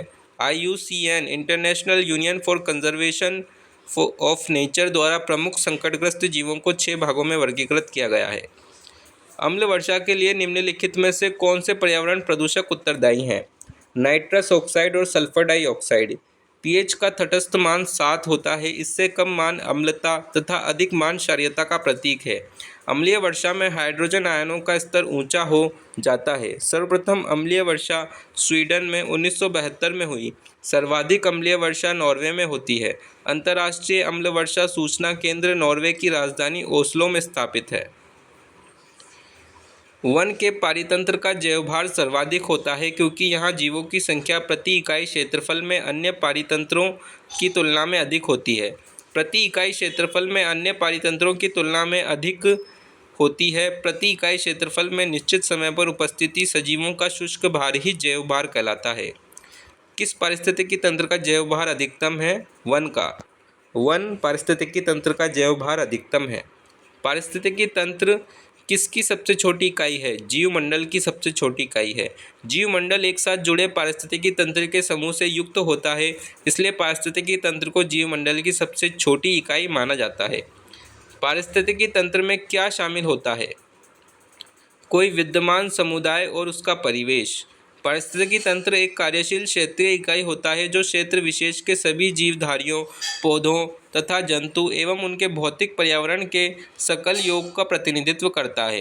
पारिस्थितिक तंत्र समुदाय एवं परिवेश पर्यावरण के मध्य अंतः संबंध का परिणाम होता है। कौन प्राथमिक उपभोक्ता है? शाकाहारी प्राथमिक उपभोक्ता है। खाद्य श्रृंखला का क्रम नीचे से ऊपर स्तर। उत्पादक शाकभक्षी, मांसभक्षी प्रथम उपभोक्ता है। शाकभक्षी, मांसभक्षी द्वितीय उपभोक्ता। जैसे घास, हिरण, शेर, घास, टिड्डा, सर्प, माछ। जैव आवर्धन का अर्थ किसमें निहित है? विषाक्त प्राणी आवर्धित होते हैं। जैव आवर्धन पारिस्थितिकी तंत्र में बनाई गई एक मानव निर्मित प्रक्रिया है, जिसके द्वारा खाद्य श्रृंखला में करणीय प्रदूषकों का ढेर एक अनिष्टकर सांद्रित स्तर तक पहुंच जाता है। ताल पारिस्थितिक तंत्र की स्थिरता निर्भर करती है उत्पादकों और उपभोक्ताओं पर। सभी प्रकार के पारिस्थितिक तंत्र स्थिरता के लिए तीन आधारभूत प्रकार का पारस्परिक पोषण व्यवहार आवश्यक होता है। इन पारस्परिक पोषण व्यवहार में उत्पादक, उपभोक्ता और अपघटक शामिल होते हैं। जो जातियों की रेड डेटा बुक प्रकाशित करता है वह संगठन है IUCN। 1948 में स्थापित यह पर्यावरण संरक्षण से संबंधित अंतर्राष्ट्रीय संगठन है जिसका मुख्यालय मॉर्गस में है। यह संस्थान रेड डेटा बुक का प्रकाशन करता है जिसमें संकटापन्न प्राणी व पौधों की प्रजातियों के विषय में जानकारी प्रकाशित की जाती है। वृक्ष प्रमुख पारितंत्र का संख्या का पिरामिड किस प्रकार का होता है? उल्टा। पारितंत्र में दो प्रकार के पिरामिड होते हैं। सीधा, प्रत्येक पोषी स्तर में जैसे हम उत्पादकों से अपघटक की ओर बढ़ते हैं, जीवों की संख्या घटती जाती है। उदाहरण घास के मैदान का पारितंत्र। किस वन के शीर्ष ऊर्ध्वाधर संस्तर या परत में होते हैं? वृक्ष। जैविक या अजैविक घटकों की परस्पर क्रियाओं के फलस्वरूप एक भौतिक संरचना विकसित होती है जो प्रत्येक प्रकार के पारितंत्र की विशिष्टता है। विभिन्न स्तरों पर विभिन्न प्रजातियों के ऊर्ध्वाधर वितरण को स्तर विन्यास कहते हैं। एक जंगल में वृक्ष सर्वोपरि ऊर्ध्वाधर स्तर, झाड़ियों परत विन्यास या द्वितीय स्तर पर जड़ी बूटियां एवं घास धरातलीय स्तर पर होती है। फ्लोरा और फौना का अर्थ है पौधे और पशु। फ्लोरा और फौना का अर्थ है पौधे और पशु। पारिस्थितिक तंत्र की संकल्पना को किसने परिभाषित किया था? आर्थर टांसले ने। पारिस्थितिकी तंत्र की संकल्पना को आर्थर टांसले ने परिभाषित किया। खाद्य श्रृंखला में मानव क्या है? प्राथमिक तथा द्वितीयक उपभोक्ता है। मानव उत्पादक पर निर्भर करता है इसलिए प्राथमिक उपभोक्ता होता है, लेकिन कुछ मानव शाकाहारी के साथ साथ मांसाहारी भी होते हैं, अतः इन्हें द्वितीयक उपभोक्ता के अंतर्गत रखा जाएगा। इकोसिस्टम के संबंध में क्या सत्य है? उत्पादक प्राथमिक उपभोक्ता से अधिक है। उत्पादक प्राथमिक उपभोक्ता से अधिक है। पारिस्थितिकी तंत्र में एक पोषी स्तर से दूसरे पोषी स्तर में स्थानांतरण से ऊर्जा की मात्रा घटती है। इकोटोन का अर्थ क्या होता है? इकोटोन वो है जहां दो बायोमास मिलते हैं। ऊर्जा स्रोत में से कौन सा पर्यावरण को स्वच्छ रखने के लिए सर्वोत्तम है? सौर सेल ऊर्जा स्रोत पर्यावरण को स्वच्छ रखने के लिए सर्वोत्तम है। एक जलीय पारितंत्र है। उत्पादकता का सीमा कारक क्या है? प्रकाश है। एक जलीय पारितंत्र है। उत्पादकता का सीमा कारक प्रकाश है। कौन सी खाद्य श्रृंखला ठीक से लिखी हुई नहीं है? घास, चूहा, बाज, सांप। पारिस्थितिकी तंत्र में अन्योन्य मिश्रित जीवों की एक श्रृंखला को जिसमें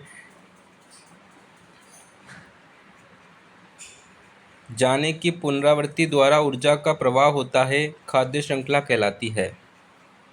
खाने और खाए जाने की पुनरावृत्ति द्वारा ऊर्जा का प्रवाह होता है खाद्य श्रृंखला कहलाती है, जैसे घास, चूहा, सांप, बाज।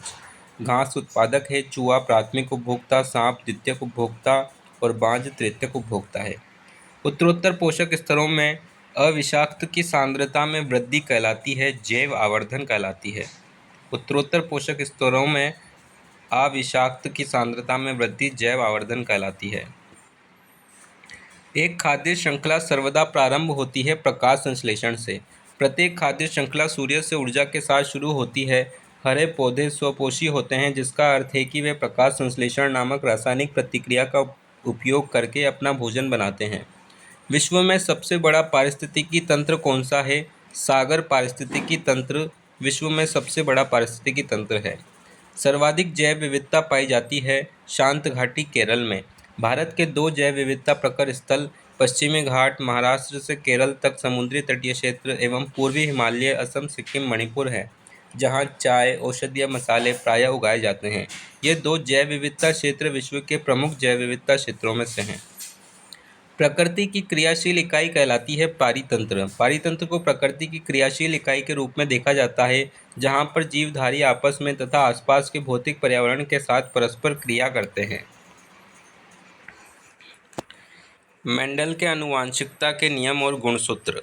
मानव कोशिका में गुणसूत्र की संख्या होती है मानव कोशिका में गुणसूत्रों की संख्या होती है 46। गुणसूत्र का नामकरण वोल्डेयर ने किया था। मनुष्य में क्रोमोसोम की संख्या 46 होती है। मनुष्य में 23 जोड़ी गुणसूत्र होते हैं। मनुष्य में ऑटोसोम के जोड़े होते हैं 22। 22 जोड़ी गुणसूत्र स्त्रियों और पुरुषों में समान और अपने अपने समजात होते हैं। इन्हें स्वजात गुणसूत्र या ऑटोसोम कहते हैं। 23वीं जोड़ी गुणसूत्र स्त्रियों और पुरुषों में भिन्न होते हैं, जिसे विषमजात गुणसूत्र या एलोसोम या लिंग निर्धारण गुणसूत्र भी कहते हैं। मानव में ऑटोसोम के जोड़े होते हैं 22। नर के लक्षण देने वाला गुणसूत्र है वाई गुणसूत्र। आनुवांशिकी के जनक किसे कहा जाता है? जी.जे. मेंडल को कहा जाता है। आनुवांशिकीय इकाई है जीन। मानव जाति के बच्चे में लिंग का निर्धारण कैसे होता है? पिता से आने वाले एक्स अथवा वाई गुणसूत्र द्वारा होता है। एक सामान्य मानव नर में गुणसूत्र गठन होगा 44 प्लस XY गुणसूत्र। किसके द्वारा आनुवांशिकता के विज्ञान को आनुवांशिकी यानी जेनेटिक्स कहा गया? W. बैटसन के द्वारा।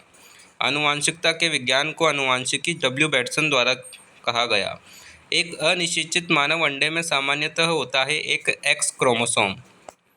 मानवों में एक युग्मनज जिसमें पिता से एक X गुणसूत्र वंशानुगत होता है से विकसित होगा लड़की। एक मानव में कायिक कोशिका में कितने गुणसूत्र होते हैं? 46 गुणसूत्र होते हैं। गुणसूत्र की संरचना में क्या सम्मिलित होते हैं? DNA होता है, RNA होता है एवं हिस्टोन होता है। गुणसूत्र की संरचना में DNA, RNA एवं हिस्टोन होता है। सेंट्रल डोग्मा किसको आनुवांशिक जानकारी के हस्तांतरण को संदर्भित करता है? सेंट्रल डोग्मा DNA से प्रोटीन को आनुवांशिक जानकारी के हस्तांतरण को संदर्भित करता है। सेंट्रल डोग्मा DNA से प्रोटीन। मानव में अलिंग गुणसूत्रों की संख्या होती है 44। अलिंग गुणसूत्रों की संख्या 44 होती है। मनुष्य गुणसूत्र बना होता है द्विसूत्रीय DNA से। मनुष्य गुणसूत्र बना होता है द्विसूत्रीय DNA से। बी भूरे कोट रंग के जीन व बी सफ़ेद कोट रंग के जीन का प्रतिनिधित्व करता है। BB क्रॉस BB संकरण में सभी संततियां भूरे कोट की उत्पन्न होती हैं। इस संकरण से किस आनुवांशिक सिद्धांत की व्याख्या होती है? प्रभाविता के सिद्धांत की व्याख्या होती है। मेंडल ने मटर के अलावा एक और पादप पर कार्य किया, वह पादप था हिरेसियम। ग्रेगर जॉन मेंडल किस मूल के वैज्ञानिक थे? ऑस्ट्रियाई मूल के वैज्ञानिक थे। मेंडल का स्वतंत्र अपव्यूह का नियम द्विसंकरण के अवलोकनों पर आधारित है। किसके अवलोकनों पर आधारित है? द्विसंकरण के अवलोकनों पर आधारित है।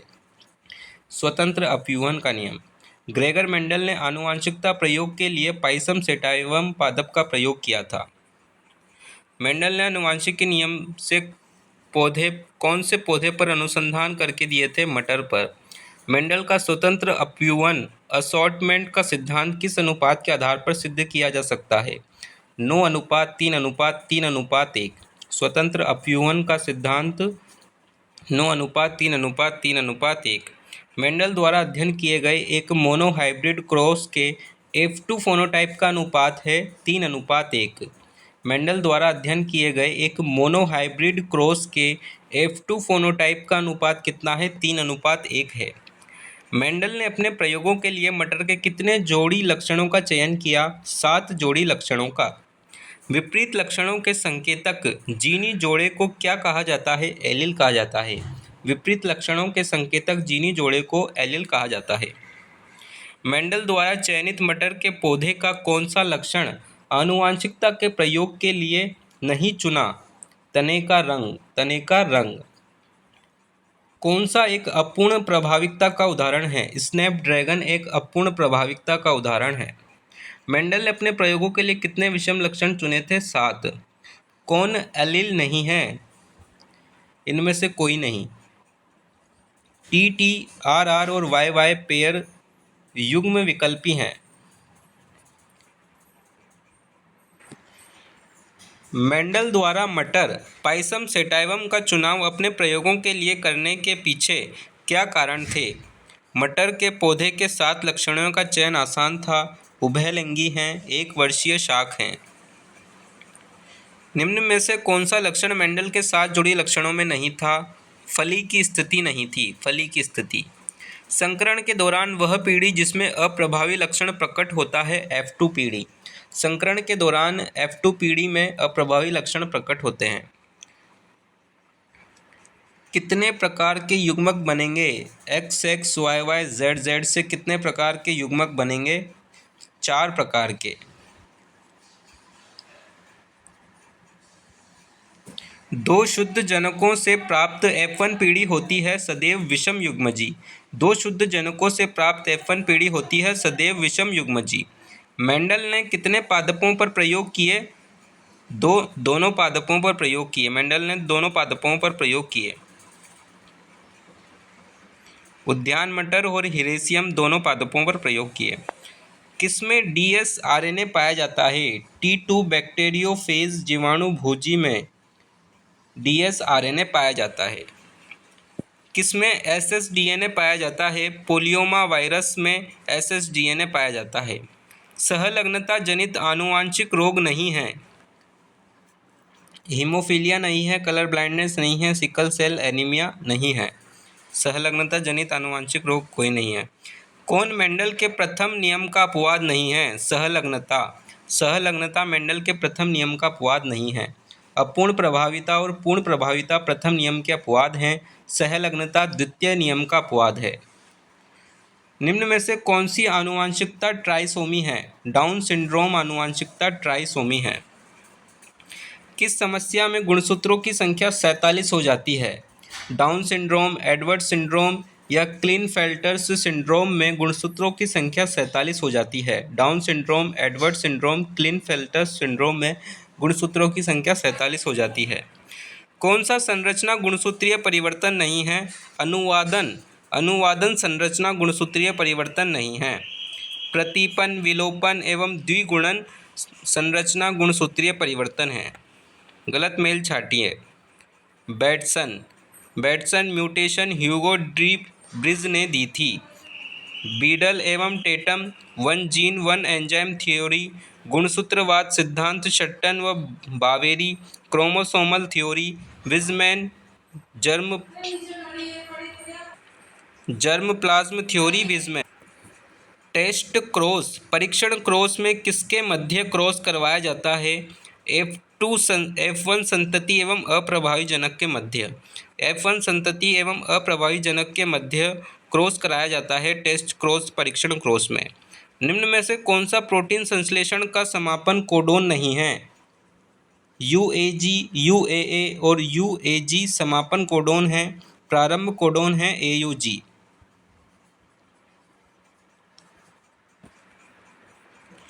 यदि सामान्य पुरुष का विवाह वर्णांध स्त्री से हो जाए तो संतानों के वर्णांध होने की संभावना का प्रतिशत क्या होगा? 50% होगा। कौन सा आवश्यक एमिनो अम्ल नहीं है? सिरकटीन आवश्यक एमिनो अम्ल नहीं है। सिक्रटीन। मेंडल ने कौन सा नियम प्रदान नहीं किया था? मेंडल ने इनमें से कोई नियम प्रदान नहीं किया।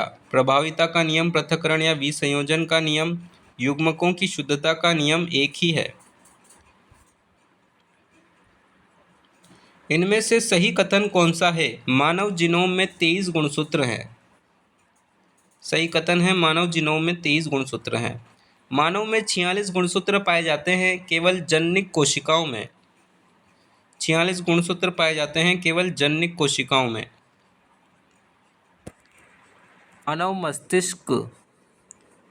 मानव मस्तिष्क कितने भागों में विभाजित होता है? 3 भागों में विभाजित होता है। अग्र मस्तिष्क, मध्य मस्तिष्क और पश्च मस्तिष्क।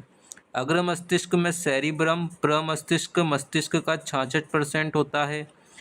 थैलेमस बाहरी आभास कराता है, गर्मी सर्दी का हाइपोथैलेमस अग्र मस्तिष्क का भाग है। मध्य मस्तिष्क का भाग है कार्पोरा, देखने सुनने के काम आता है। और पश्चिम मस्तिष्क में सेरिबेलम और अनुमस्तिष्क आते हैं। निम्न में से अग्र मस्तिष्क का प्रकार कौन सा नहीं है? सेरिबेलम नहीं है। सेरिबेलम पश्चिम मस्तिष्क का प्रकार है। सेरिब्रम, थैलेमस और हाइपोथैलेमस अग्र मस्तिष्क के प्रकार हैं। मानव मस्तिष्क हड्डियों से बने जिस ढांचे में सुरक्षित रहता है उसको कहते हैं क्रेनियम। मानव मस्तिष्क हड्डियों से बने जिस ढांचे में सुरक्षित रहता है उसे क्रेनियम कहते हैं। मानव मस्तिष्क का सबसे बड़ा हिस्सा है सेरिब्रम है। सेरिब्रम मानव मस्तिष्क का सबसे बड़ा हिस्सा है, लगभग 66% होता है।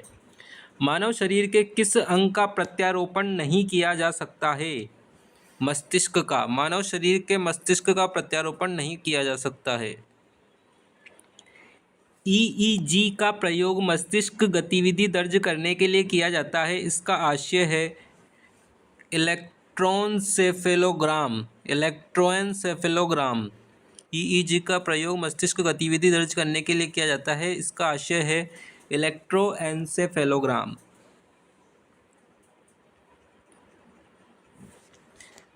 मेनिंजीज में संक्रमण से कौन सा रोग होता है? मेनिंजाइटिस रोग होता है। मेनिंजीज में संक्रमण से मेनिंजाइटिस रोग होता है। मस्तिष्क मुख्य रूप से किससे बना होता है? तंत्रिका कोशिका से बना होता है। मस्तिष्क मुख्य रूप से तंत्रिका कोशिका से बना होता है। मानव मस्तिष्क में दर्द की अनुभूति किस हिस्से से होती है? थैलेमस से। मानव मस्तिष्क में दर्द की अनुभूति थैलेमस हिस्से से होती है। थैलेमस से सर्दी गर्मी दर्द बाहरी आभास भी होता है। सर्दी गर्मी दर्द बाहरी आभास थैलेमस द्वारा होता है। ध्वनि की संवेदना मानक मस्तिष्क में लगभग कितनी देर तक रहती है? 0.1 सेकंड तक। ध्वनि की संवेदना मानव मस्तिष्क में लगभग 0.1 सेकंड तक रहती है। मस्तिष्क के अध्ययन को कहा जाता है न्यूरोलॉजी। मस्तिष्क का अध्ययन न्यूरोलॉजी। मानव मस्तिष्क में स्मरण शक्ति को नियंत्रित करने का कार्य कौन करता है? सेरेब्रम करता है। मानव मस्तिष्क में स्मरण शक्ति को नियंत्रित करने का कार्य सेरेब्रम करता है। मानव मस्तिष्क में स्पर्श की सूचना किससे प्राप्त होती है? थैलेमस से प्राप्त होती है। मानव मस्तिष्क में स्पर्श की सूचना थैलेमस से प्राप्त होती है। मानव मस्तिष्क में तापमान को नियंत्रित करने का कार्य कौन करता है? हाइपोथैलेमस करता है। अंदर के सारे काम हाइपोथैलेमस करता है। तापमान को नियंत्रित हाइपोथैलेमस करता है। मनुष्य के मस्तिष्क का वजन कितना होता है? 1350 ग्राम होता है। मनुष्य के मस्तिष्क का वजन 1350 ग्राम होता है। पीयूष ग्रंथि मानव शरीर में कहाँ पाई जाती है? मस्तिष्क में पाई जाती है। पीयूष ग्रंथि मानव शरीर में मस्तिष्क में पाई जाती है। मानव मस्तिष्क की सुरक्षा के लिए ऊपर कितनी परत होती है? 3 परत होती है। मानव मस्तिष्क की सुरक्षा के लिए ऊपर 3 परत होती है, ड्यूरामेटर, अर्केनाइड और पायमेटर। मस्तिष्क के किस भाग को छोटा मस्तिष्क भी कहा जाता है? अनुमस्तिष्क, सेरिबेलम को छोटा मस्तिष्क भी कहा जाता है। निम्न में से कौन सी ग्रंथि मानव में शारीरिक वृद्धि को नियंत्रित करने वाले हार्मोन का स्त्राव करती है? पीयूष ग्रंथि। कौन सी ग्रंथि मानव में शारीरिक वृद्धि को नियंत्रित करने वाले हार्मोन का स्त्राव करती है? पीयूष ग्रंथि करती है। निकोटीन मस्तिष्क में किस प्रकार के परिवर्तन लाता है? निकोटीन मस्तिष्क में रासायनिक परिवर्तन लाता है। रासायनिक परिवर्तन। निकोटीन मस्तिष्क में रासायनिक परिवर्तन लाता है। मानव शरीर में नींद चक्र को कौन नियंत्रित करता है? हाइपोथैलेमस करता है। मानव शरीर में नींद चक्र को हाइपोथैलेमस नियंत्रित करता है। मानव मस्तिष्क का सबसे विकसित भाग है सेरेब्रम, प्रमस्तिष्क। मानव मस्तिष्क का सबसे विकसित भाग है सेरेब्रम। जन्म के बाद ऊतक में कोशिका का विभाजन नहीं होता है, तंत्रिका में। जन्म के बाद तंत्रिका ऊतक में कोशिका का विभाजन नहीं होता है। रीढ़ की हड्डी मस्तिष्क के किस हिस्से से निकलती है? मज्जा से। रीढ़ की हड्डी मस्तिष्क के मज्जा से निकलती है। रीढ़ की हड्डी मस्तिष्क के मज्जा से निकलती है। न्यूरॉन क्या होता है? तंत्रिका तंत्र की आधारभूत इकाई न्यूरॉन है। तंत्रिका तंत्र की आधारभूत इकाई क्या है? न्यूरॉन है। मनुष्य में मेरुदंड से कितनी जोड़ी तंत्रिका तंत्र निकलती है? 12 जोड़ी। मनुष्य में मेरुदंड से कितनी जोड़ी तंत्रिका तंत्र निकलती है? 12 जोड़ी निकलती है। 12 जोड़ी। मनुष्य में मेरुदंड से 31 जोड़ी तंत्रिका तंत्र निकलती है। 12 जोड़ी मस्तिष्क से निकलती है। 12 जोड़ी मस्तिष्क से निकलती है। 31 जोड़ी तंत्रिका तंत्र मेरुदंड से निकलती है। मस्तिष्क जिम्मेदार है हृदय गति को नियंत्रण करने के लिए, शरीर के संतुलन के लिए और सोचने के लिए। मस्तिष्क जिम्मेदार है हृदय गति को नियंत्रित करने के लिए, शरीर के संतुलन के लिए और सोचने के लिए। मानव मस्तिष्क में बुद्धि का केंद्र है प्रमस्तिष्क सेरेब्रम। मानव मस्तिष्क में बुद्धि का केंद्र क्या है? प्रमस्तिष्क है, सेरेब्रम है। मानव मस्तिष्क का कौन सा अंग निगलने और उगलने का नियामक केंद्र है? मेडुला ऑब्लोंगेटा पश्च मस्तिष्क का भाग है। निगलने और उगलने का नियामक केंद्र है मेडुला ऑब्लोंगेटा। मेडुला ऑब्लोंगेटा जो पश्च मस्तिष्क का भाग है, निगलने और उगलने का नियामक केंद्र है। पीयूष ग्रंथि शरीर में किस स्थान पर होती है? मस्तिष्क के आधार में होती है। पीयूष ग्रंथि शरीर में मस्तिष्क के आधार में होती है। हृदय की धड़कन की गति निम्नलिखित में से किससे बढ़ती है? अनुकंपी तंत्रिका से। हृदय की धड़कन की गति अनुकंपी तंत्रिका से बढ़ती है। रोंगटे खड़े होना, मुंह सूखना अनुकंपी तंत्रिका से होता है। हृदय की धड़कन की गति भी अनुकंपी तंत्रिका से बढ़ती है। मानव शरीर में वे नियंत्रण कहाँ है जो भूख, पानी, संतुलन तथा शरीर के तापमान विनियमित करते हैं? हाइपोथैलेमस में। हाइपोथैलेमस भूख, पानी, संतुलन तथा शरीर के तापमान का विनियमन करते हैं। मस्तिष्क में जो खोखले स्थान होते हैं उन्हें गुहाएं कहते हैं। मानव मस्तिष्क में कुल कितनी गुहाएं होती है? 4 गुहाएं होती है। मस्तिष्क में जो खोखले स्थान होते हैं उन्हें गुहाएं कहते हैं। मानव मस्तिष्क में कुल 4 गुहाएं होती हैं। सेरिबेलम और मेडुला किस मस्तिष्क का हिस्सा है? पूर्ववर्ती मस्तिष्क का हिस्सा है। सेरिबेलम और मेडुला पूर्ववर्ती मस्तिष्क का हिस्सा है।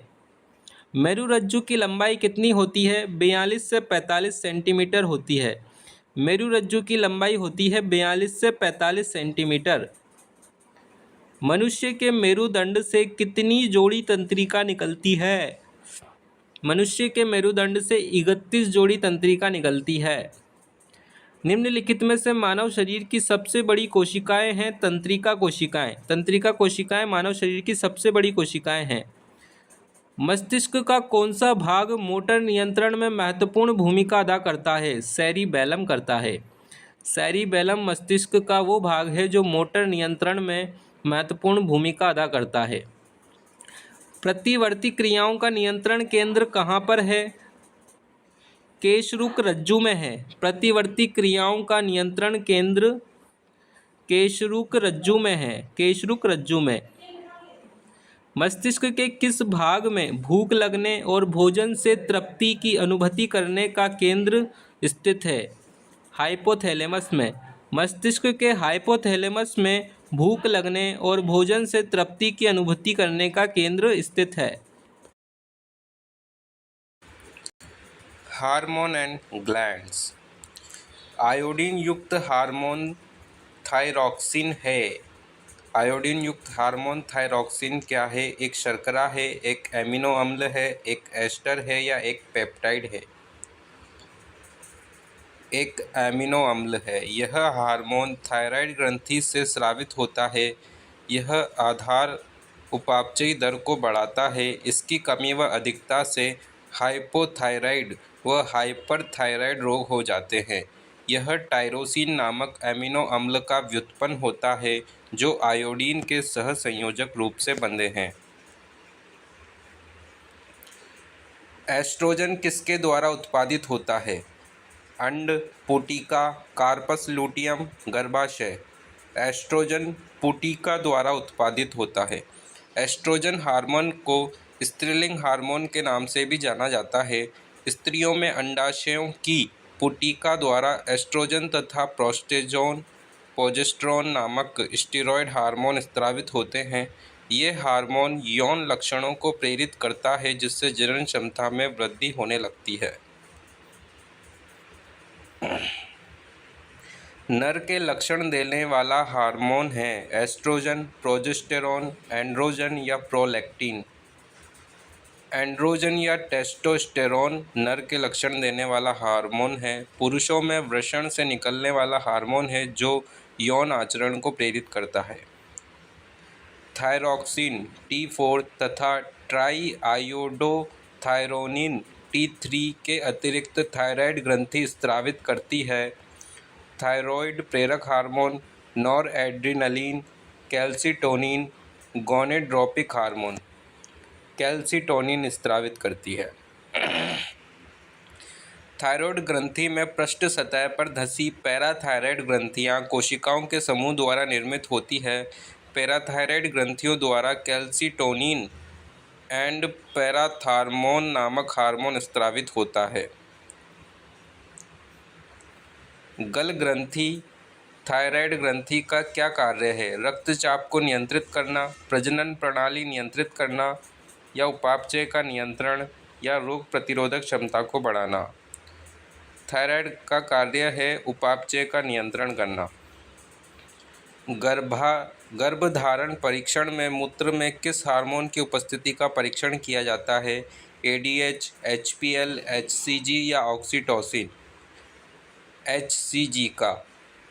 गर्भधारण की स्थिति में HCG ह्यूमन कोरियोजिक गोनेडोट्रोपिन की उपस्थिति से गर्भावस्था का पता लगाया जाता है। HCG हार्मोन गर्भधारण परीक्षण में मूत्र में हार्मोन की उपस्थिति का परीक्षण किया जाता है।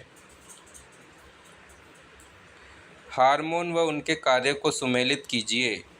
वृद्धि हार्मोन अंगों में वृद्धि प्रेरित करना, इंसुलिन रक्त में शर्करा स्तर का नियमन, टेस्टोस्टेरोन नर में लैंगिक लक्षणों का नियमन, प्रोजेस्टेरोन मादा में लैंगिक लक्षणों का नियमन। किस हार्मोन को आपातकालीन हार्मोन कहते हैं? Adrenaline, thyroxine, vasopressin, insulin. Adrenaline hormone को आपातकालिक हार्मोन भी कहते हैं। जब शरीर तनाव जैसे डर, क्रोध, अपमान, पीड़ा आदि में हो तब एड्रीनलिन हार्मोन का स्रावण होता है।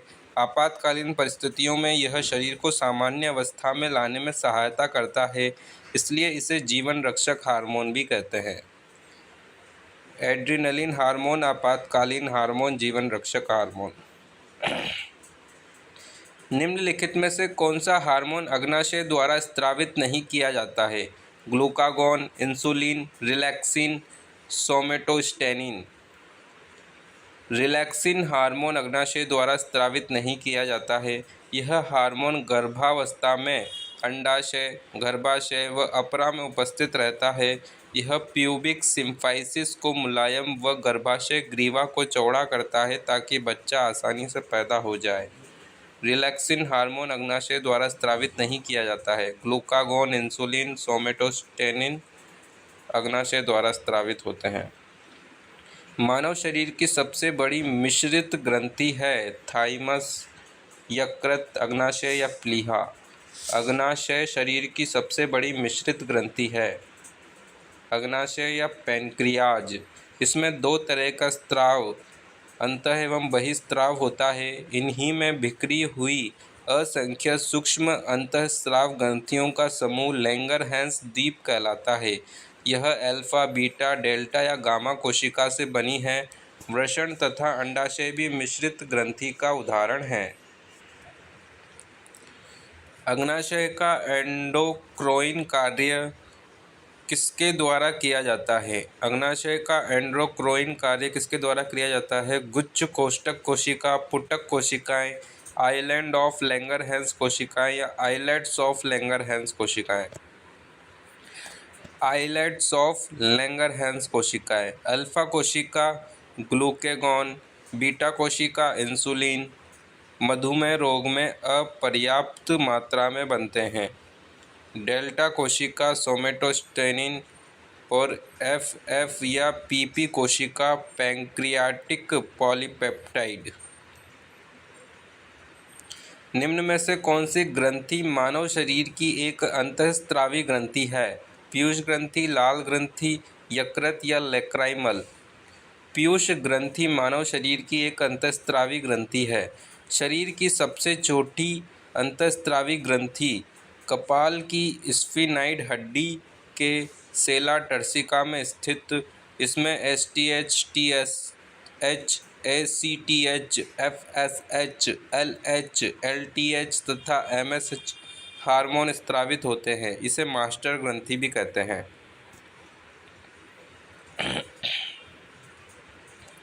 निम्न में से कौन सी मानव शरीर में एक अंतःस्रावी ग्रंथि नहीं है? पीयूष ग्रंथि, लार ग्रंथि, थायराइड ग्रंथि, अधिवृक्क ग्रंथि। लार ग्रंथि अंतःस्रावी ग्रंथि नहीं है। किस हार्मोन के स्रावित होने से हृदय गति बढ़ जाती है तथा उत्तेजना का अनुभव होता है? Cortisone, insulin, adrenaline, testosterone. Adrenaline hormone या आपातकालीन हार्मोन के स्रावित होने से हृदय गति बढ़ जाती है तथा उत्तेजना का अनुभव होता है। ह्यूमन इंसुलिन है जन्मजात रोग, आनुवांशिक, अभियांत्रित हार्मोन, एक संक्रामक रोग या एक एंजाइम? ह्यूमन इंसुलिन है आनुवांशिक अभियांत्रित हार्मोन। शरीर में किस हार्मोन की कमी से मधुमेह होता है? थायरॉक्सिन, एड्रेनलिन, इंसुलिन या ये सभी? इंसुलिन हार्मोन की कमी से मधुमेह होता है।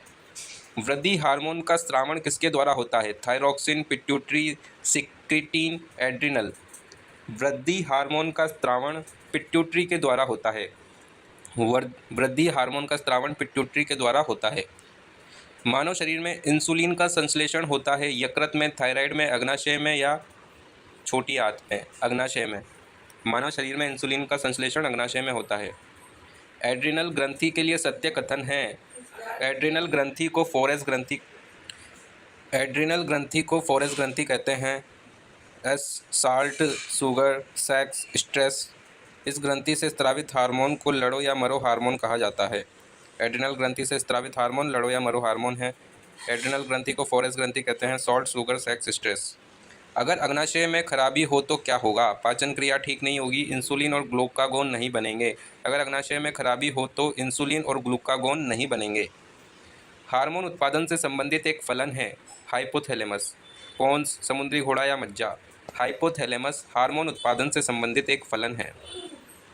इंसुलिन हार्मोन का स्रावण करते हैं अग्नाशय की अल्फा कोशिकाएं, पीयूष की बीटा कोशिकाएं या लैंगरहैंस की दीपिकाओं की बीटा कोशिकाएं? इंसुलिन हार्मोन का स्रावण करती है लैंगरहैंस की दीपिकाओं की बीटा कोशिकाएं। पीनियल ग्रंथि कहाँ होती है? यकृत में, मस्तिष्क में, गुर्दे में या गर्भाशय में? मस्तिष्क में। पीनियल ग्रंथि मस्तिष्क में होती है। यह जैविक घड़ी के नाम से भी जानी जाती है। इसको तीसरी आंख भी कहते हैं। यह प्रकाश से प्रभावित होती हैं। मेलेटोनिन हार्मोन स्रावित करती हैं। उम्र के साथ छोटी होने वाली ग्रंथि होती है। पीनियल ग्रंथि मस्तिष्क में होती है, जैविक घड़ी के नाम से भी जानी जाती है, तीसरी आंख भी कहते हैं, प्रकाश से प्रभावित होती है, मेलेटोनिन हार्मोन स्रावित करती है, उम्र के साथ छोटी होती है। पीयूष ग्रंथि शरीर में किस स्थान पर स्थित होती है? हृदय के आधार में, मस्तिष्क के आधार में? पीयूष ग्रंथि शरीर में मस्तिष्क के आधार में स्थित होती है। इसे हाइपोफाइसिस सेरिब्राई भी कहते हैं। Hypophysis cerebri. इंसुलिन निम्न में से कौन सी धातु होती है? तांबा, लोहा, जस्ता या मैग्नीशियम? जस्ता।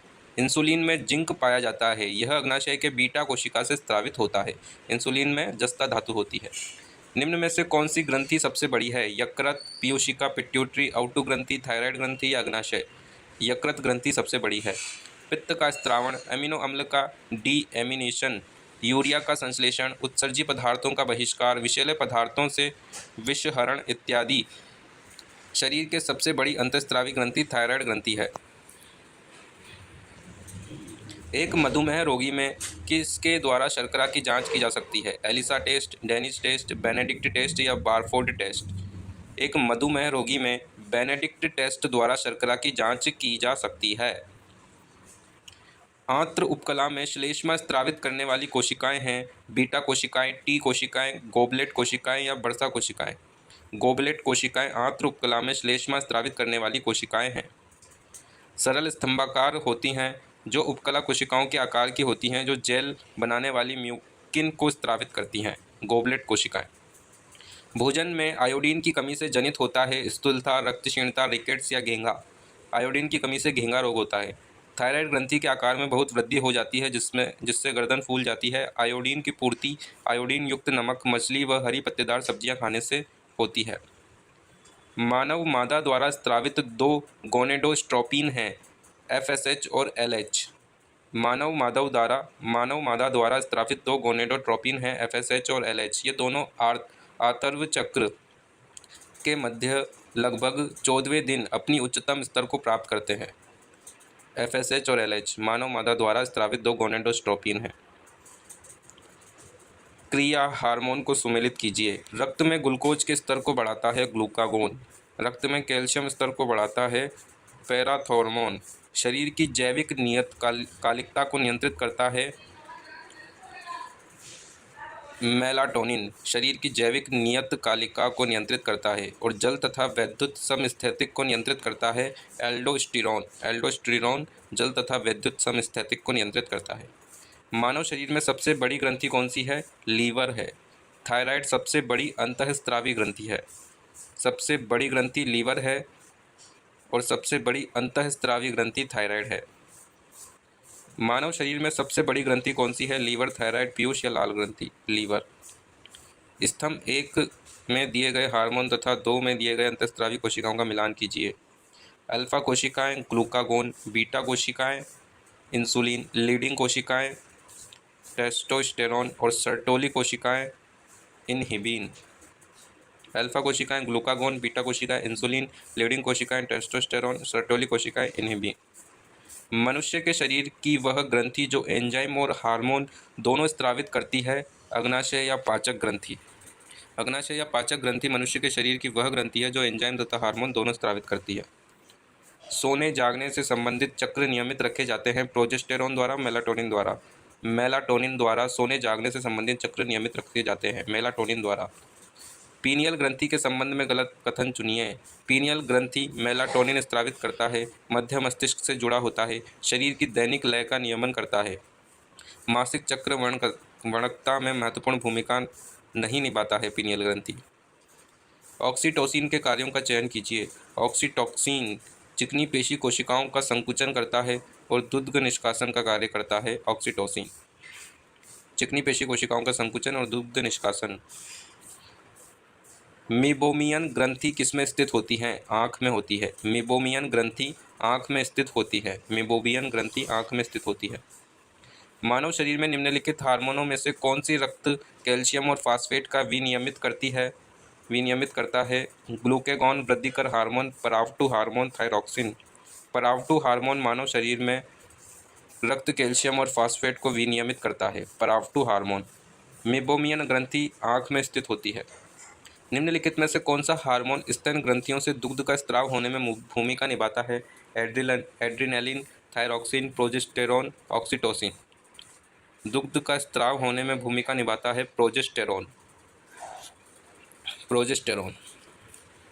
एड्रिनलिन गुस्सा, डर, एस्ट्रोजन महिलाएं, इंसुलिन ग्लूकोज, फेरोमोन्स साथी आकर्षित करना गंध ग्रहण शक्ति के माध्यम से। फेरोमोन्स। निम्नलिखित का सही ढंग से मिलान करें। कोलिप के हार्मोन पैराथायराइड, एल्डोस्टेरोन अधिवृक्क ग्लैंड, प्रोलैक्टिन पीयूष, मेलाटोनिन पीनियल ग्लैंड। मनुष्य के नवजात शिशु को स्तन ग्रंथि से निकले पहले स्राव को पिलाया जाता है जिसे कोलेस्ट्रम कहते हैं। कोलेस्ट्रम क्या प्रदान करता है? विकास के लिए आवश्यक तत्व, रोग प्रतिरोधक शक्ति प्रदान करता है। कोलेस्ट्रम रोग प्रतिरोधक शक्ति प्रदान करता है। इंसुलिन रुधिर शर्करा को बढ़ाती है। इंसुलिन रुधिर शर्करा को बढ़ाती है। मानव शरीर में प्रोस्टेट एक ग्रंथि है। मानव शरीर में प्रोस्टेट क्या है? एक ग्रंथि है। प्रोस्टेट एक ग्रंथि है। मानव शरीर में रक्तचाप नियंत्रित होता है अधिवृक्क ग्रंथि से, थायराइड ग्रंथि से या थायरोनिन ग्रंथि से। मानव शरीर में रक्तचाप नियंत्रित होता है थायरोनिन ग्रंथि से। हार्मोन का उदाहरण है ऑक्सीटोसिन, रेनिन, पेप्रिन, साइटोसिन। हार्मोन का उदाहरण है ऑक्सीटोसिन। ऑक्सीटोसिन हार्मोन है। पीयूष ग्रंथि शरीर में किस स्थान पर स्थित होती है? मस्तिष्क के आधार में स्थित होती है। पीयूष ग्रंथि शरीर में मस्तिष्क के आधार में स्थित होती है। निम्न में से कौन सा हार्मोन थायराइड ग्रंथि द्वारा स्रावित नहीं होता है? Thyroxine, calcitonin, triiodothyronine. Thymosin hormone thyroid ग्रंथि द्वारा स्रावित नहीं होता। पादपों एवं जंतुओं का आर्थिक महत्व। गाय के दूध का हल्का पीला रंग किसकी उपस्थिति से होता है? कैरोटीन की उपस्थिति से होता है। गाय के दूध में कैरोटीन पाया जाता है जो हल्के पीले रंग का होता है। इसी के कारण गाय का दूध हल्का पीला होता है, जबकि भैंस के दूध में कैसीन नामक प्रोटीन के कारण दूध सफ़ेद रंग का होता है। गाय के दूध में कैरोटीन, भैंस के दूध में कैसीन। कौन सा फल है आलू, मूली, भिंडी, शकरकंद में भिंडी फल है? भिंडी। भिंडी एक शुष्क फल है जिसका वैज्ञानिक नाम एबिल मोस्चूस एस्क्यूलेंटस है। शलजम, चुकंदर, मूली, गाजर आदि जड़ हैं, जबकि शकरकंद, प्याज, आलू, हल्दी, अदरक आदि तना है। एंथाफोबिया निम्न का डर है पुष्पों का। एंथाफोबिया पुष्पों का डर है। पुष्पों के अध्ययन को एथोलॉजी कहते हैं। फोबिया का मतलब किसी चीज़ के डर या भय से होता है, जैसे हाइड्रोफोबिया पानी से डर, एक्रोफोबिया ऊंचाई से डर, क्लाउस्ट्रोफोबिया भीड़ भरे स्थानों से डर, और पुष्पों का फोबिया एंथोफोबिया। लौंग, लवंग जो सामान्य रूप से मसाले के रूप में काम आती है, प्राप्त होती है पुष्पकलिका से। लौंग पुष्पकलिका से प्राप्त होती है। लौंग का वानस्पतिक नाम है सीजियम एरोमेटिकम। निम्न में से किसे जंगल की आग कहा जाता है? ब्यूटिया मोनोस्पर्मा को। ब्यूटिया मोनोस्पर्मा को जंगल की आग कहा जाता है। यह एक वृक्ष है जिसके आकर्षक लाल फूलों के कारण इसे जंगल की आग कहा जाता है। Butea monosperma. पौधे के कौन से भाग से हल्दी प्राप्त होती है? पौधे के तने वाले भाग से हल्दी प्राप्त होती है। हल्दी, अदरक, केला, फर्न, आलू, प्याज, लहसुन आदि भूमिगत तने के उदाहरण हैं। हल्दी का नाम है, वानस्पतिक नाम है कुरकुमा डोमेस्टिका। निम्न में से परजीवी पौधों की पहचान कीजिए। अमरबेल। अमरबेल एक परजीवी पौधा है। अमरबेल एक कोशिकीय परजीवी पौधा है जो बहुत विनाशकारी बेल है, जो अपने पोषक पौधों को धीरे धीरे नष्ट कर देती है। लाइकेन मिश्रित जीव है जो बने होते हैं कवक एवं शैवाल से। लाइकेन कवक एवं शैवाल से बने होते हैं। लाइकेन शैवाल तथा कवक के बीच सहजीविता को प्रदर्शित करता है, जिसकी सहायता से क्लोरोफिल उपस्थित होने के कारण शैवाल प्रकाश संश्लेषण द्वारा भोजन निर्माण करता है। कवक तथा शैवाल के सहजीवी संबंध को हैलोटिज्म कहते हैं। कवक तथा शैवाल के सहजीवी संबंध को हैलोटिज्म कहते हैं। सफ़ेद कीट एक महत्वपूर्ण कवक रोग है। सरसों का। सफ़ेद कीट सरसों का एक महत्वपूर्ण रोग है।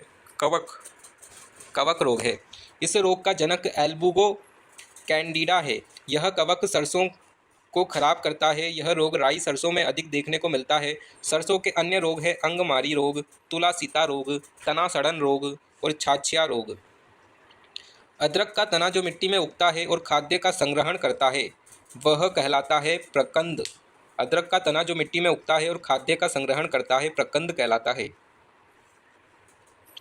फलों का खाने योग्य भाग। सिंहाड़ा, बीज, आम में मध्यफल भित्ति, नारियल, भ्रूणपोष, नाशपाती, मांसल पुष्पासन, हल्दी व आलू तना, शहतूत, परिदल पुंज, सुपारी, भ्रूणपोष, अनार, रसदार बीज चोल, लौंग, पुष्पकलिकाएं। निम्नलिखित में से कौन सी एक जड़ है? शकरकंद। शकरकंद एक जड़ है। निम्न में से कौन सी सब्जी मूल अर्थात जड़ नहीं है? आलू। आलू एक तना है। मकड़ी कीट से भिन्न होती है क्योंकि मकड़ी में पाई जाती है 8 टांगें। मकड़ी ऑर्थोपोडा संघ का प्राणी है। मकड़ी की 8 टांगें होती हैं। अफीम के पौधे का कौन सा हिस्सा औषधीय महत्व का है? कच्चे फूलों का दूध। अफीम के कच्चे फलों का दूध, अफीम के पौधे के कच्चे फलों का दूध औषधीय महत्व का है। अफीम के पौधे पेपावर सोमनीफेरम के कच्चे अपक्व फल में एक चीरा लगाकर दूध निकाला जाता है। वही दूध सूखकर गाढ़ा होने पर अफीम कहलाता है।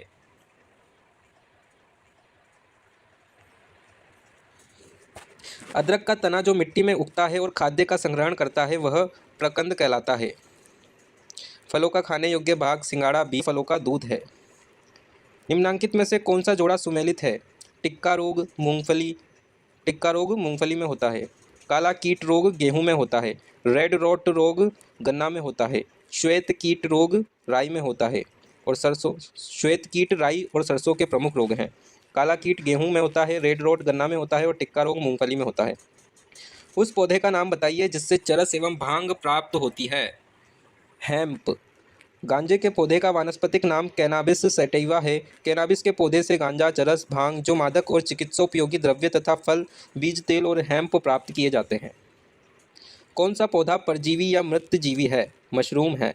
मशरूम एक परजीवी पौधा है या मृतजीवी पौधा है जो अपना भरण पोषण मृत जैविक पदार्थों एवं वनस्पतियों से करते हैं। उनको पूर्तिजीवी भी कहा जाता है।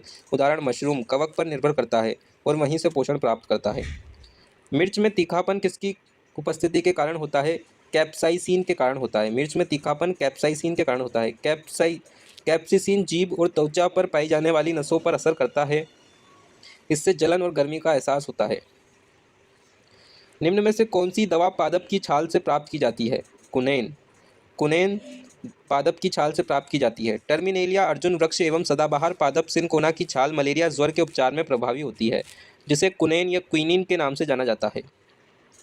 निम्नलिखित में से किस वृक्ष से निकाली गई औषधि से मलेरिया रोग से छुटकारा पाया जा सकता है? सिनकोना वृक्ष से निकाली गई औषधि से मलेरिया रोग से छुटकारा पाया जा सकता है। मछली कहाँ से श्वास लेती है? गलफड़ा से। गलफड़ों से श्वास लेती है। मछली में फेफड़े के स्थान में गलफड़े होते हैं, जिनकी सहायता से यह जल में रहकर ही उसके अंदर की हवा खींचकर सांस लेती है। रेशम बना होता है फिब्रोइन प्रोटीन से। रेशम फिब्रोइन प्रोटीन से बना होता है। रेशम कीट शहतूत के पन्नों पर अंडे देते हैं। अंडे से झिल्ली लार्वा निकलता है, जो शहतूत की पत्तियां खाकर इंस्टार लार्वा में बदल जाता है। इससे रेशम ग्रंथियां बन जाती है, जिससे तरल पदार्थ की धारा निकलती है, जो वायु के संपर्क में आते ही रेशम के धागे में बदल जाती है, जिसमें फिब्रोइन प्रोटीन होता है। फिब्रोइन प्रोटीन रेशम बना होता है फिब्रोइन प्रोटीन से। निम्नलिखित में से कौन सा पौधा एक हैं? काष्ठीय वृक्ष, दालें तथा अधिकांश फल सब्जियां, मसाले, पेय। काष्ठीय वृक्ष, दालें तथा घास, अनाज, केला, खजूर, नारियल, प्याज, लिली तथा आर्किड। द्विबीजपत्री पौधे हैं। काष्ठीय वृक्ष, दालें तथा अधिकांश फल सब्जियां, मसाले, पेय पदार्थ देने वाली फसलें तथा सजावटी पौधे। किसका उपयोग रक्तचाप के उपचार के लिए किया जाता है और यह केवल भारत में पाया जाता है? सर्पगंधा का। सर्पगंधा का उपयोग रक्तचाप के उपचार के लिए किया जाता है और यह केवल भारत में ही पाया जाता है। सर्पगंधा। जंतु से प्राप्त रेशे का उदाहरण है रेशम। जंतु से प्राप्त रेशा रेशम। जंतु से प्राप्त रेशे प्राकृतिक रेशे कहलाते हैं, जैसे कपास, पटसन, ऊन, रेशम। कृत्रिम रेशे मानव निर्मित होते हैं, जैसे नायलॉन, पॉलिएस्टर, टेरिकॉट। कपास प्राप्त होता है बीज से। कपास का वानस्पतिक नाम गोसिपियम है। यह मालवेसी कुल का पौधा है। कपास प्राप्त होता है बीज से। किस जीव को किसान का सच्चा मित्र एवं सहायक कहते हैं? केंचुए को, क्योंकि यह मृदा को उपजाऊ तथा पौधे के उपयोग के लिए अनुकूल बनाने में सहायक होता है। यह एनीलिडा फाइलम का एक प्राणी है। केंचुआ। मशरूम क्या है? मशरूम कवक है। मशरूम क्या है? कवक है। दालीचीन पादप के किस भाग से प्राप्त होती है? छाल से। दालीचीन पादप के छाल से प्राप्त होती है। यह लारेसी परिवार का है। इसकी छाल मसाले के की तरह प्रयोग होती है। दालचीनी छाल से प्राप्त होती है। रेशम के कीट का एक रोग है पेब्रिन रोग। पेब्रिन रोग रेशम के कीट का एक रोग है। रेशम के कीट के रोगों में ग्रासेरी, फ्लेचरी, मस्कर डायन एवं पेब्रिन आदि प्रमुख है। रेशम के कीट के रोगों में ग्रोसेरी, फ्लेचरी, मस्कर डाइन एवं पेब्रिन आदि प्रमुख है। एपिसिंडिका है एक मधुमक्खी। एपिसिंडिका एक मधुमक्खी है। एपिसिंडिका एक मधुमक्खी है। पौधों में भूमि के नीचे किस भाग से पानी तथा खनिज पदार्थ सोख लिया जाता है? जड़ से। पौधों में भूमि के नीचे जड़ से पानी तथा खनिज पदार्थ सोख लिया जाता है। पौधों में जड़ बहुत सारी सहायक जड़ों में बटी होती है, जिन्हें जड़तंत्र कहा जाता है, जो मिट्टी के कणों को परस्पर बांधे रखती है और पौधे को भूमि पर स्थिर रखती है। यह पौधे के पोषण के लिए खनिज लवणों को भूमि से अवशोषित करके तनों के माध्यम से पहुंचाती है।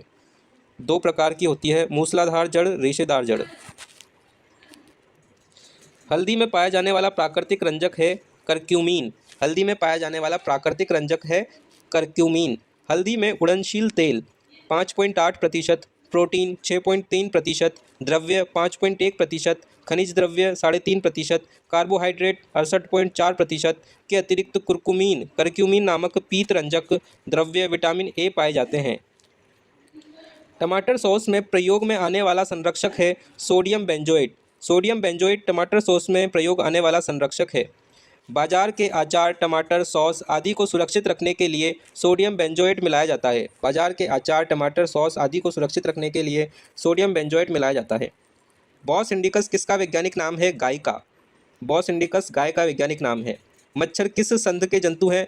आर्थ्रोपोडा संघ के। आर्थ्रोपोडा समूह के जंतु हैं मच्छर।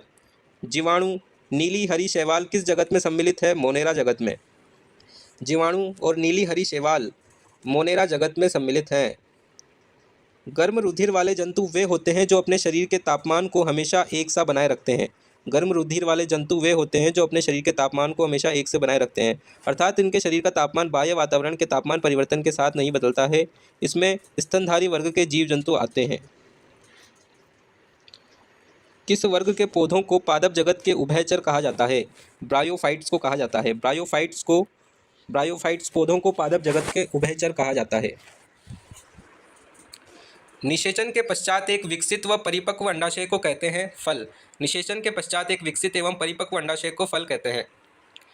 लैंगिक एवं अलैंगिक जनन के बीच एकांतरण की कार्यनीति कहलाती है विषम युग्मन। लैंगिक एवं अलैंगिक जनन के बीच एकांतरण की कार्यनीति विषम युग्मन कहलाती है। कौन से प्राणी में मुकुलन द्वारा अलैंगिक जनन होता है? हाइड्रा में। हाइड्रा प्राणी में मुकुलन द्वारा अलैंगिक जनन होता है। हाइड्रा प्राणी में जंतुओं में लैंगिक और अलैंगिक प्रकार का जनन पाया जाता है। लैंगिक जनन में नर व मादा युग्मक का संलयन होता है। यदि एक ही जनक से जीव की उत्पत्ति होती है तो उसे अलैंगिक जनन कहते हैं। यह मुकुलन तथा द्विखंडन विधियों द्वारा होता है। यीस्ट कोशिका में जनन की विधि है मुकुलन। यीस्ट कोशिका में जनन की विधि है मुकुलन। किसी जीव के शरीर के बाहरी सतह की कोशिकाओं में समसूत्री विभाजन से एक उभार बनता है जिसे मुकुल कहते हैं। मुकुल निर्माण द्वारा अलैंगिक जनन की विधि मुकुलन कहलाती है। अधिकांश यीस्ट मुकुलन नामक असम्मित विभाजन की प्रक्रिया द्वारा अलैंगिक प्रजनन करते हैं। टमाटर में लाल रंग किसके कारण होता है? लाइकोपीन के कारण होता है। लाइकोपीन एक वर्णक है जो फलों और सब्जियों को लाल रंग टमाटर व तरबूज देता है। इसमें प्रति ऑक्सीकारक गुण होते हैं। एंथोसाइनिन एक पानी में घुलनशील वर्णक है जो बैंगनी, लाल और नीला रंग देता है। जैव विकासीय दृष्टिकोण से छिपकली, पक्षी व मनुष्य के अग्रपाद की अस्थियों की व्यवस्था में समानता उदाहरण है समजातता। जैव विकासीय दृष्टिकोण से छिपकली, पक्षी व मनुष्य के अग्रपाद की अस्थियों की व्यवस्था में समानता है समजातता। मरुस्थल में फ्रिएटोफाइट्स मिलते हैं, यानी ऐसे पादप जिनमें लंबी 20-30 फीट लंबी मूसला जड़ होती है। मरुस्थल में फ्रिएटोफाइट्स मिलते हैं, यानी ऐसे पादप जिनमें 20-30 फीट लंबी मूसला जड़ होती है। फिरोमोन्स पाए जाते हैं। फिरोमोन्स कीटों से स्रावित या उत्सर्जित रासायनिक कारक हैं। अपने विपरीत लिंग वाले कीट को संभोग हेतु आकर्षित करने के लिए कीट इस रसायन का उत्सर्जन करते हैं। आजकल कृषि को कीटों से बचाने हेतु फिरोमोन्स विद्या की मदद ली जाती है, जिसे सामान्यतः फिरोमोन्स ट्रैप भी कहते हैं। मॉर्फिन किससे प्राप्त होती है? फल से प्राप्त होती है। मॉर्फिन फल से प्राप्त होती है। अफीम में 12% तक मॉर्फिन पाई जाती है। मॉर्फिन एक दर्द निवारक दवा होती है जो सीधे सेंट्रल नर्वस सिस्टम पर काम करती है। मॉर्फिन भी मादक पदार्थों की एक श्रेणी से संबंधित है और नियमित रूप से मॉर्फिन के सेवन से एक लत लग जाती है। अफीम किससे प्राप्त होती है? पेपावर सोमनीफेरम से। अफीम प्राप्त होती है पेपावर सोमनीफेरम से। निम्न में से एक पादपों में अर्बुद क्राउन गॉल बनने का कारण है नाइट्रोजन यौगिकीकरण जीवाणु। सहजीवी जीवाणु कुछ जीवाणु जैसे राइजोबियम पौधों की जड़ों में उपस्थित ग्रंथियों में मिलते हैं। इससे जीवाणु तथा पौधे एक दूसरे से लाभान्वित होते हैं। राइजोबियम भूमि का जीवाणु है जो नाइट्रोजन का यौगिकीकरण करता है। यह दलहनी फसल के लिए सर्वाधिक उपयुक्त जैविक उर्वरक को ठीक करने वाले नाइट्रोजन के साथ मिलकर वायुमंडलीय नाइट्रोजन को ठीक करता है। क्राउन गॉल एग्रोबैक्टीरियम विट्रिस जीवाणु के कारण होता है। बनने का कारण